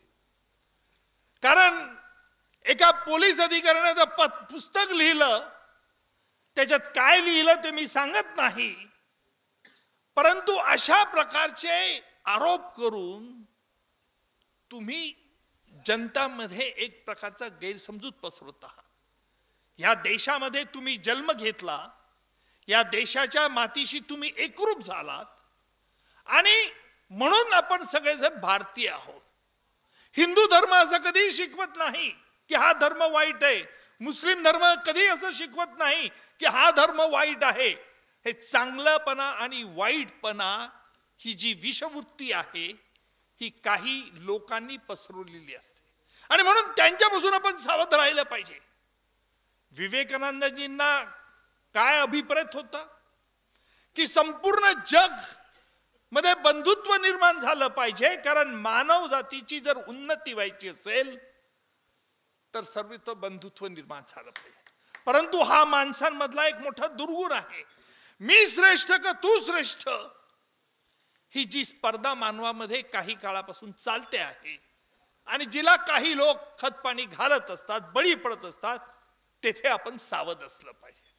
महत्वाचा मुद्दा म्हणजे की ज्या वेळेला 2008 वरती मुंबईवरती हल्ला झाला, अर्थात 10 अतिरेकी बाहेरून पाकिस्तान मधून आले होते. हा खटला खुल्या न्यायालयात चालवण्याचा आम्ही निर्णय घेतला. प्रसार माध्यमांच्या प्रतिनिधींना उपस्थित ठेवलं, कारण बहुसंख्य शंका या प्रसार माध्यमांच्या लोकांना असतात आणि म्हणून त्यांना उपस्थित एवढा करता ठेवलं की जे काही घडतं आहे न्यायालयात त्याचं तुम्ही डेली रिपोर्टिंग करू शकता. आणि म्हणून या प्रसंगी संपूर्ण जगाची खात्री झाली. पाकिस्तानने कधी याच्याबद्दल प्रश्न उपस्थित निर्माण केला नाही. परंतु काही वेळेला काही लोकांची विचारचक्र वेगळ्या दिशेने धावतात आणि म्हणून अशा वेगळ्या विचाराने धावणाऱ्या लोकांपासून आपल्याला सावध असलं पाहिजे. ऑपरेशन सिंदूर बद्दल लक्षात घ्या. मी माझ्या आपल्या लष्कराच्या सगळ्या अधिकारी जे धारार्थी पडले त्यांना निश्चित मी सलाम करेल. आपल्या लष्कराचं हे यश आहेच, यात शंका नाही. परंतु लष्कराला आपण एक पूर्ण विशिष्ट मर्यादेत आपण सूट दिली होती, हे लक्षात ठेवा. लष्कराला आम्ही कधी सांगितलं नाही की आक्रमण करा, बेचिराग करा, असा कधीही वेडा सल्ला कोणी दिलेला नाही. हे आपल्या यशाचं मोठं द्योतक आहे. आणि म्हणून आज पाकिस्तान मधील सामान्य नागरिकाला तुम्ही विचारा, तो भारताबद्दल चांगलंच बोलेल. सामान्य नागरिकाला कुठेही तुम्ही बाहेर जा. मी स्वतः इस्लामाबादला गेलो आहे आणि म्हणून मी आपल्याला मुद्दाम सांगेल की मी इस्लामाबादला गेल्यानंतर तेथील सामान्य नागरिक, मुस्लिम नागरिकाला या देशाबद्दल प्रेम आहे. कारण त्यांचं म्हणणं आहे, अरे निकम जी आप और बॉलीवुड हमें बहुत अच्छा लगता है, आप जैसे तो हम हैं, हम जैसे तो आप हैं. आपल्यात काही फरक नाहीये. ही दोन्ही भावंड एकत्र आहेत. आणि स्वामीजींना काय अभिप्रेत होतं हेच. परंतु काही विषवृत्ती अशा असतात की ज्यांना फक्त सत्ता काबीज करायचे, हे भारताकडे कधीही नाही. लक्षात घ्या आपण. आणि काय घडलं त्या दिवशी, ऑपरेशन सिंदूरच्या दिवशी. ऑपरेशन सिंदूर पहलगामला आपल्याला कल्पना असेल की पहलगामला हल्ला झाला, दुर्दैवी लोकांना मारलं, त्यांना जात धर्म विचारण्यात आला. आमच्या देशाचं कौतुक केलं पाहिजे, आमच्या देशातील सगळ्या नागरिकांचं कौतुक केलं पाहिजे की अशा रीतीने वृत्त येऊन देखील मारण्या अगोदर तू कुठल्या धर्माचा आहे अशी विचारणा करून देखील आमची विचारशक्ती शाबूत ठेवली. आम्ही कुठेही आमच्या विचारशक्तीला तडा देऊ दिला नाही. आमच्या देशातील कोणत्याही नागरिकाने अतिरेकीपणा दाखवला नाही. या देशामध्ये अनेक जाती धर्माचे लोक एकत्र राहतात, परंतु हिमालयापासून कन्याकुमारीपर्यंत पसरलेला प्रत्येक मातीचा कण माझा आहे, वाहणाऱ्या प्रत्येक वाऱ्याची झुळूक माझी आहे, महकणाऱ्या प्रत्येक फुलाचा वास माझा आहे. ही भावना आमच्या देशातील प्रत्येक नागरिकाची आहे. आणि म्हणूनच पहलगामची घटना घडल्यानंतर आमच्या देशामध्ये कुठे जातीय दंगा झाला नाही, धार्मिक वंशवाद झाला नाही. याला कारण असं आहे, ही आमची आहे संस्कृती, ही आहे आपल्या देशातील नागरिकांची संस्कृती. कुठल्याही धर्माचे लोक असू द्यात, परंतु ही संस्कृती जी आम्ही प्रेरित केलेली आहे, हे असे स्वामीजींचे विचार आहेत, हे मनाने रुजवले पाहिजे. स्वामीजींच्या केंद्रामार्फत ज्या अनेक गोष्टी चालवल्या जातात, त्यातलं योगशाळा, योगधारणा हे अत्यंत महत्वाचं आहे. परंतु त्याचबरोबर चिंतनातून विचार असते, विचारातून मनाची बैठक असते. आणि ही तरुण पिढीची मनाची बैठक आज आपल्या देशात बसवणं जरुरीचं आहे. मी पुन्हा मूळ प्रश्नाकडे येणार की प्रश्न असा आहे की सिंदूरला आम्ही ऑपरेशन सिंदूर मध्ये आम्ही यश मिळवलं नाही असं नाही, पण या यशाने आम्ही बेछूट झालो का, बेफान झालो का? उत्तर नाही असेल. का झालो नाही? यश आमच्याजवळ होतं. आम्हाला कोणी थांबवलं का? अजिबात नाही. काही सिक्रेट गोष्टी अशा आहेत की ज्या मला तुम्हाला शेअर करता येणार नाही, परंतु एक निश्चित सांगतो की ऑपरेशन सिंदूर मध्ये हा एकतर्फी घेतलेला निर्णय भारताचा निर्णय होता. आणि हा निर्णय आपण का घेतला की समोरून येणाऱ्या राष्ट्राने पूर्णपणे शरणागती पत्करली होती. आणि आमची ही संस्कृती आहे की जो पांढरा झेंडा दाखवतो त्याला शरण आला असं आम्ही युद्धात समजतो, त्याला आम्ही माफ करतो. हा खरा आमचा पुरुषार्थ आहे, ही खरं मानव जातीला आमची देणगी आहे. आणि म्हणून ज्या वेळेला रात्रीच्या त्या दिवशी ज्या वेळेला हे युद्ध थांबवण्यात आलं ऑपरेशन सिंदूर, त्यावेळेला शत्रू राष्ट्राकडनं तिथल्या आर्मीच्या जीओसीकडनं फोन आला. फोन आल्यानंतर आमच्या एजंट सांगितलं मी निर्णय घेतो, निर्णय घेण्याच्या अगोदर मला पॉलिटिकल सेटअपला विचारावं लागेल. पॉलिटिकल सेटअपला विचारलं आपल्या, आणि पॉलिटिकल सेटअपने मान्यता दिली. हा दूरदर्शीपणा, विचारपणा आपल्या सरकारचा आहे, हे आपण मुद्दा म्हणून लक्षात ठेवा. मी इथे कोणाची वकिली करायला आलेलो नाही. मी निर्भीड आणि निस्पृहपणे बोलणारा मनुष्य आहे. जे चुकलं ते चुकलं, बरोबर ते बरोबर, हे माझ्या शब्दातून तुम्हाला जाणवेल. परंतु हे सांगण्याचं तात्पर्य असं की ज्या वेळेला हे झालं, आता तरी काही लोक चावट असतात की काही लोक बदमाशगिरी करतात. जसं आपल्याकडे झेंडा फडकवला तसं दुसरीकडे देखील एका राष्ट्राला त्यांनी सांगितलं की आम्ही झेंडा फडकवतोय. दुसऱ्या राष्ट्राच्या नेत्याला घाई झाली होती, त्याने डिक्लेअर करून टाकलं. आणि म्हणून ही जी घाई असते ना, ही अंगलट कोणाच्या नाही कोणाची त्यांची येणार. प्रश्न तो नाही आहे. प्रश्न असा आहे की आपल्या देशाचे पंतप्रधान यांनी 3 वेळा स्पष्ट केलेलं आहे, मला कोणाचाही फोन आलेला नव्हता, मी कोणाच्याही फोनवरून हे केलेलं नाही, हा आमचा निर्णय होता, हा आमच्या लष्करी अधिकाऱ्यांचा निर्णय होता. परिणाम काय झाला असता? आपण जर यशाने बेहोश झालो असतो, आपल्याला ऑपरेशन सिंदूर मध्ये आपण आजपर्यंत घुसलो होतो, पाकिस्तान बेचिरी करायला आपल्याला वेळ लागला नसता, पण सामान्य नागरिक तिथला मेला असता. सामान्य नागरिकाची प्रॉपर्टी तिथली उद्ध्वस्त झाली असती. जशी त्यांची झाली असती तशी आमची पण झाली असती. असं काही नाही की शत्रू राष्ट्राला कधीही तुम्ही कमकुवत समजता कामा नये, हा लढाईमधला पहिला नियम असतो. आणि म्हणून जे प्रपोर्शनॅलिटी आहे आणि वेअर टू स्टॉप, कुठे थांबलं पाहिजे, याला युद्धशास्त्रामध्ये फार महत्व असतं.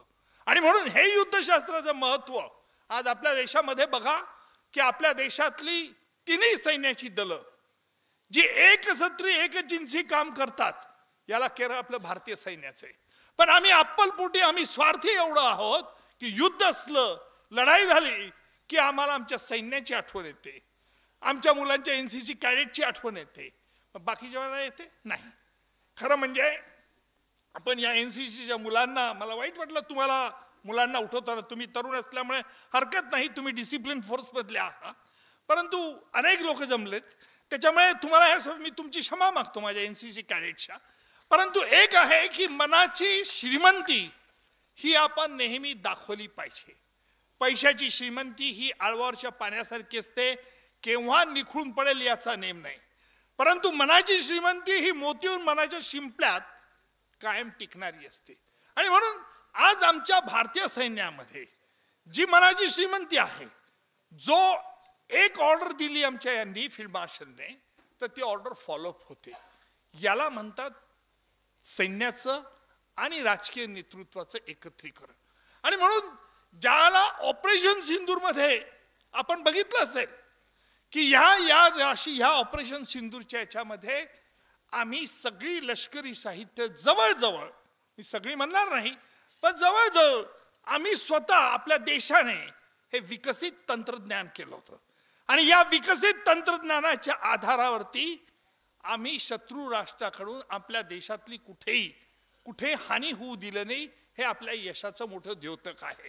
आणि म्हणून मला वाटतं मुद्दा म्हणून आपण आपल्या लष्कराचं येथे अभिनंदन देखील केलं पाहिजे की नेहमी एक सतत उद्योग असला पाहिजे. आणि म्हणून आजचा समाज जर चांगला घडवायचा असेल, आम्हाला आमच्या राष्ट्राच्या उभारणीमध्ये जर आम्हाला सहभाग घ्यायचा असेल, तर आम्ही मनाशी एक विचार केला पाहिजे. मला कल्पना आहे की या सोलापूर शहरामध्ये टेरिफचा जर फटका बसला असेल तर या सोलापूर शहराला मोठ्या प्रमाणात आहे. कारण या सोलापूर शहरामध्ये अनेक अशा कॉटन इंडस्ट्रीज आहेत. त्या कॉटन इंडस्ट्रीजना हा फटका बसलेला आहे. पण निश्चितपणे आपण त्याच्यावरती मात करू. पण याच्याबद्दल मला काही शंका नाही. म्हणून ज्या वेळेला आम्ही एखादी दहशतवादाच्या विरुद्ध आपल्याला लढाई करायची असते, ज्याला ऑपरेशन सिंदूर आपण राबवत असतो किंवा सर्जिकल स्ट्राईक आपण करत असतो, सर्जिकल स्ट्राईक मध्येही तुम्ही लक्षात ठेवा की सर्जिकल स्ट्राईक मध्ये देखील आम्ही जितकं जायचं होतं तेवढ्या प्रमाणात गेलो होतो. परंतु त्या विशिष्ट याच्या पलीकडे आम्ही पुढे गेलो नाही. याला कारण असं आहे की आम्हाला लक्ष्मण रेषा कुठे आखली जाते ही माहिती आहे. लक्ष्मण रेषा पार करायची नाही हे आमच्या सैन्य दलालाही माहिती आहे. आणि म्हणून राष्ट्राची आर्थिक सुबत्ता, राष्ट्राची एखादी स्थिरता प्रामुख्याने दोन गोष्टीवरती अवलंबून असते. एक absolute faith of a common man, सामान्य माणसाचा पूर्ण विश्वास त्या देशातील नाण्यावरती असला पाहिजे. आणि दुसरी महत्वाची गोष्ट म्हणजे सामान्य माणसाचा पूर्ण विश्वास त्या देशाच्या करन्सीवरती असला पाहिजे, म्हणजे नाण्यावरती असला पाहिजे आणि न्यायपालिकेकडे असला पाहिजे. या दोन गोष्टी जर असतील तर आपण हे पर्यंत कुठेही निश्चित त्या राष्ट्राची स्थिरता असते. मगाशी मी जेव्हा आपल्याला सांगत होतो की ज्या वेळेला 2008ला मुंबईवरचा हल्ला झाला, मी या हल्ल्याचं मुद्दामून विश्लेषण करेन. कारण असं आहे की तेथे मला जे बघायला मिळालं 2008च्या हल्ल्यामध्ये की ह्या हल्ल्याच्या मागे एक विशिष्ट सुनियंत्रित असा कट रचण्यात आला होता. आणि हा कट आपल्या भूमीवरती नव्हता, हा आपल्या शत्रू राष्ट्रात कट रचण्यात आला. पण त्या कटानुसार 10 अतिरेकी आले, त्यातला एक जिवंत सापडला, त्याला कायद्याच्या प्रक्रियेमार्फत फासावरती देण्यात आलं. त्याच्या बचावाकरता पूर्ण त्याला संधी देण्यात आली. त्याच्या बचावाकरता आम्ही सरकारच्या खर्चाने 2 वकील नेमले. सरकारतर्फे मी एकटा, आरोपी तर्फे 2 वकील, अशी विषम संख्या जरी ठेवली, कारण पुरावे आमच्याजवळ भरपूर होते. कसाबला फाशी देणं किंवा फासावर लटकवणं हे माझ्या दृष्टिकोनातून मोठं काम नव्हतं. परंतु कसाबच्या माध्यमातून पाकिस्तानचा चेहरा उघडकीला आणणं, जगासमोर आणणं हे महत्वाचं होतं. कसाबला ज्यानंतर फासावरती गेलं, कसाबला फाशी दिल्यानंतर देखील ज्या वेळेला आम्ही भारताचं शिष्टमंडळ, आम्हा 4 लोकांचं, 3 अधिकारी केंद्र सरकारचे आणि 4था मी, आम्ही इस्लामाबादला गेलो. 8 दिवस तिथे होतो. 8 दिवस तिथे होतो त्यावेळेला आम्ही त्यांना म्हटलं की ज्यांनी हा कट रचला, आमचं बोलणं अतिशय संयमपूर्वक होतं. ज्यांनी भारतावरती युद्ध करण्याचा, कारण मुंबईवरचा हल्ला हे कायद्याच्या प्रक्रियेमार्फत आम्ही सिद्ध केलं की हे भारताशी युद्ध केलं आहे. आपण एक गोष्ट लक्षात ठेवा की हॉटेल ताज असेल, हॉटेल ओबेरॉय असेल, नरिमन हाऊस असेल किंवा कामा हॉस्पिटल असेल, CST स्टेशन असेल, ही सगळी प्रायव्हेट इन्स्टॉलेशन्स होती. ही भारताची लक्ष्यस्थळ होती का? भारताची मानगौरव होती का? नाही. हॉटेल ताज कसलं मानगौरव, हॉटेल ओबेरॉय हे प्रायव्हेट होतं, पण तरी सुद्धा कायद्याच्या प्रक्रियेतून हे सिद्ध करू शकलो आम्ही. याला कारण हे 10 अतिरेकी त्यांच्या पाकिस्तानमधील हँडलरशी बोलत होते, ते सगळं कॉन्व्हर्सेशन रेकॉर्ड झालं होतं. त्या रेकॉर्डेड कॉन्व्हर्सेशनच्या आधारे आम्ही न्यायालयात waging war against government of India हे सिद्ध करू शकतो. याच्यात माझी मर्दुमकी नाही, याच्यात माझ्या अधिकाऱ्यांची मर्दुमकी आहे, परंतु हे काम करत असताना देखील त्याला कायद्याच्या परिभाषेत आणणं हे आमचं काम होतं. कसाबला फाशी दिल्यानंतर ज्यावेळेला मी आणि भारत सरकारचे 3 अधिकारी जिथे आम्ही इस्लामाबादला गेलो, 8 दिवस राहिलो, ज्या हॉटेलमध्ये राहिलो होतो त्या हॉटेलवरती आदल्याच वर्षी अतिरेक्यांनी, पाकिस्तानमधल्याच अतिरेक्यांनी हल्ला केला होता. त्यामुळे आम्हाला सावधगिरीची सूचना होती. आम्हाला संरक्षणाकरता पाकिस्तानचे लष्करी अधिकाऱ्यांनी त्यांचं सैन्य दिलं होतं. अमेरिकेचं लक्ष आमच्यावरती होतं, अमेरिकेचं लक्ष त्यांच्यावरती होतं, आमची सुरक्षिततेवरती अमेरिकेचं लक्ष होतं. आम्ही 8 दिवस पाकिस्तानच्या गृह खात्यात जात होतो.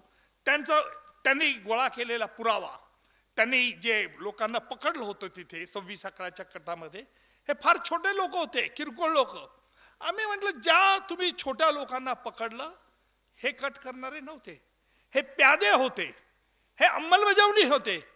कट करणारे हाफिज सईद असेल, झकीउर रहमान लखवी असतील, यांना आपण काही अटक करत नाही, पकडत नाही. ते म्हणले पुरावा द्या.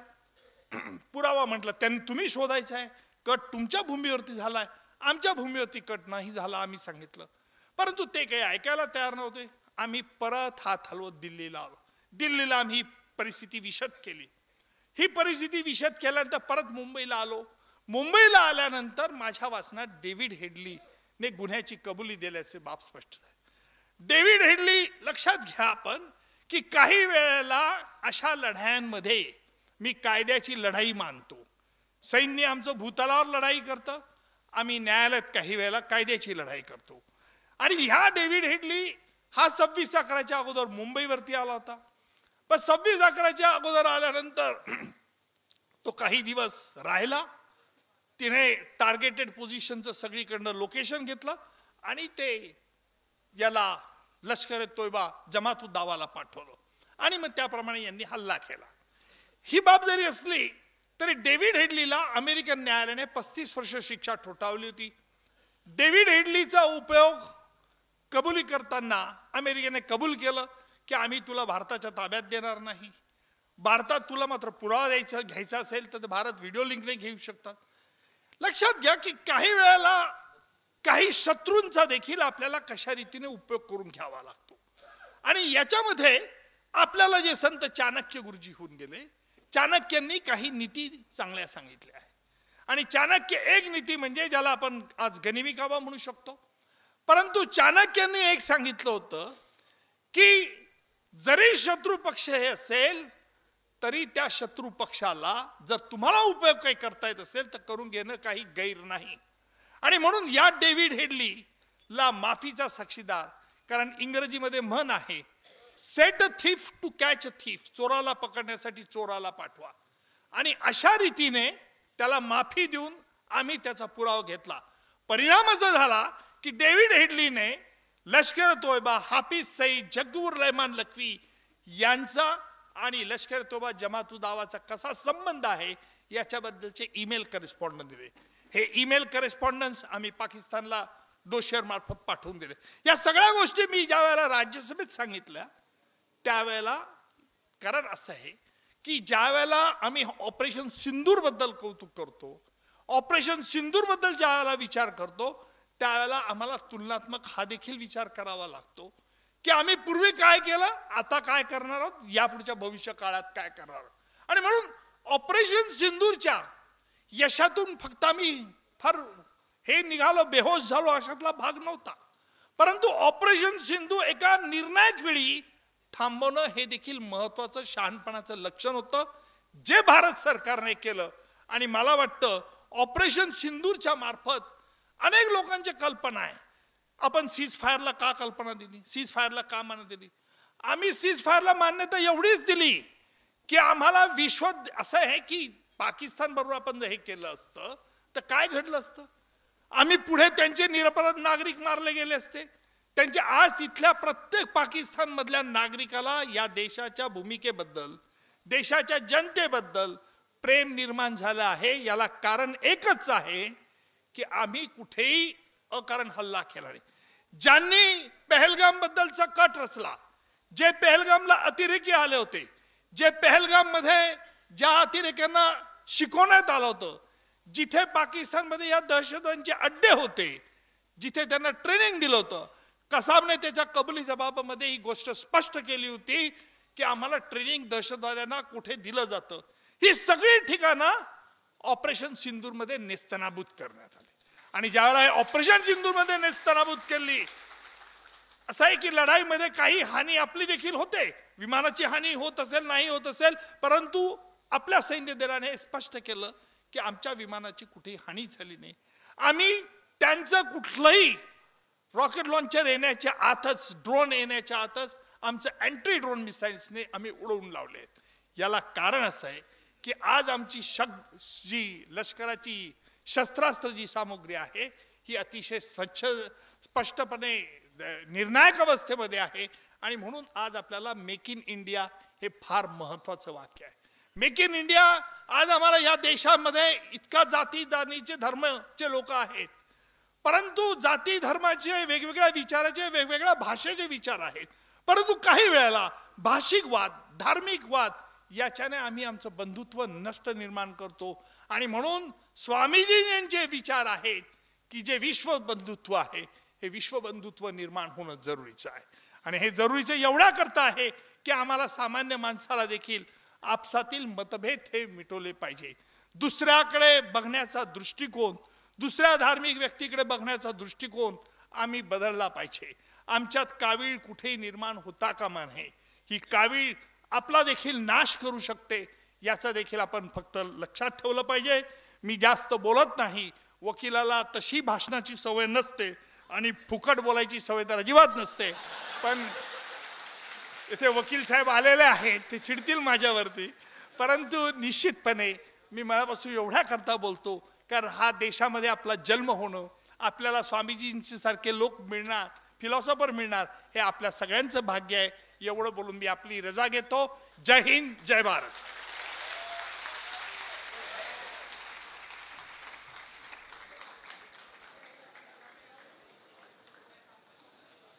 धन्यवाद. आजच्या मार्गदर्शनामुळे आपल्याला उमगले की युद्ध थांबवणे म्हणजे कमजोरी नव्हे तर खरी ताकद आहे. शांतीचा दीप तेवत ठेवण्याची ही परंपरा भारताने जगाला दिली आणि त्याबाबत तुमचे विचार ऐकून आमच्या मनात अभिमान आणि प्रेरणा या दोन्ही भावना जागृत झाल्या. यानंतर आभार व्यक्त करण्याकरिता मी नगरसंचालक दीपक दादांना आमंत्रित करते.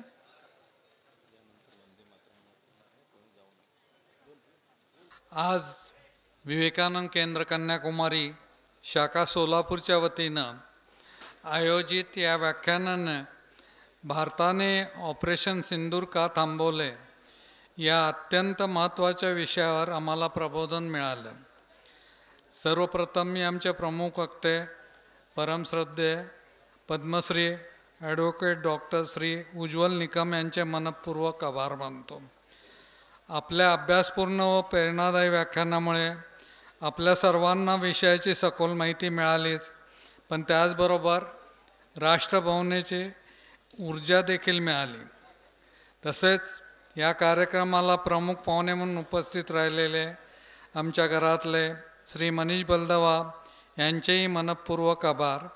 आपली उपस्थिती आम्हाला प्रेरणादायी ठरली.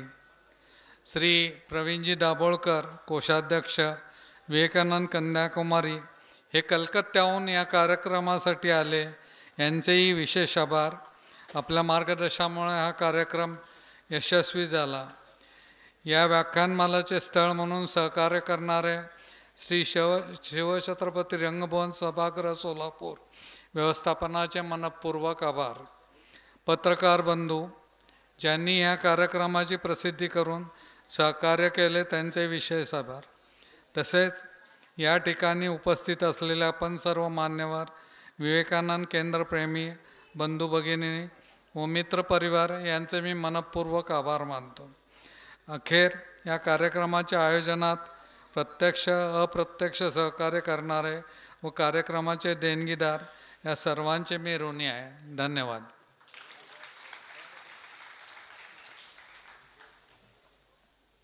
सर्वांना सूचना आहे की जाताना तिथे साहित्य सेवेचा स्टॉल ठेवलेला आहे उजव्या साईडला, सर्वांनी त्याचा लाभ घ्यावा.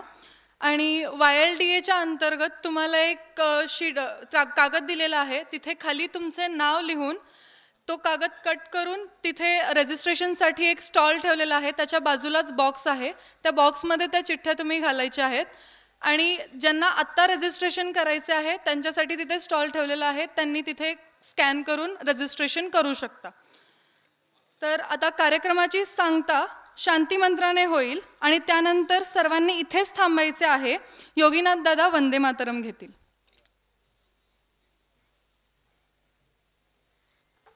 हाताची नमस्कार मुद्रा, डोळे मिटलेले.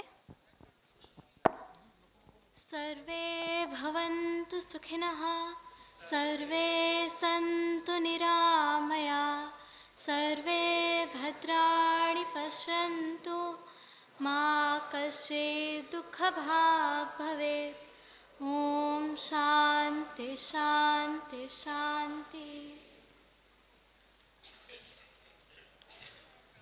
सर्वजण जागेवर उभा राहायचं आहे.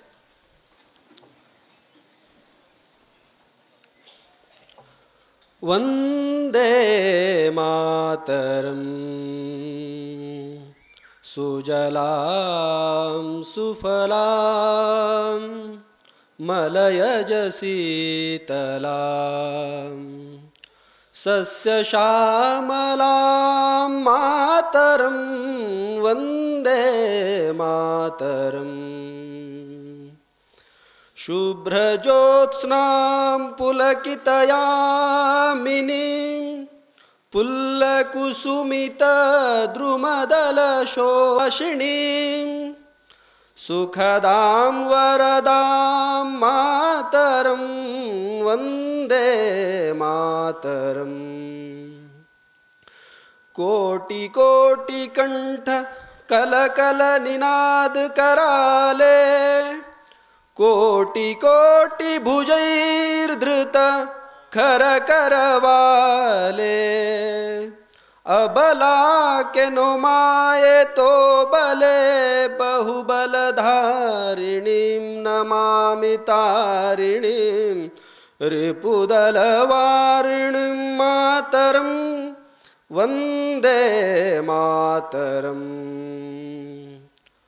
तुम्ही विद्या तुम्ही धर्म, तुम्ही हृदय तुम्ही मर्म, त्वं हि प्राणा शरीरे बाहुते तुम्ही मा शक्ति, हृदये तुम्ही मा भक्ति, तो मारई प्रतिमा गडी मंदिरे मंदिरे. वन्दे मातरम्. त्वं हि दुर्गा दश प्रहरणधारिणीं, कमलात् कमलदलविहारिणीं, वाणी विद्यादायिनीं नमामि त्वां, नमामि कमलाम् अमलाम् अतुलां, सुजलां सुफलां मातरं वन्दे मातरम्.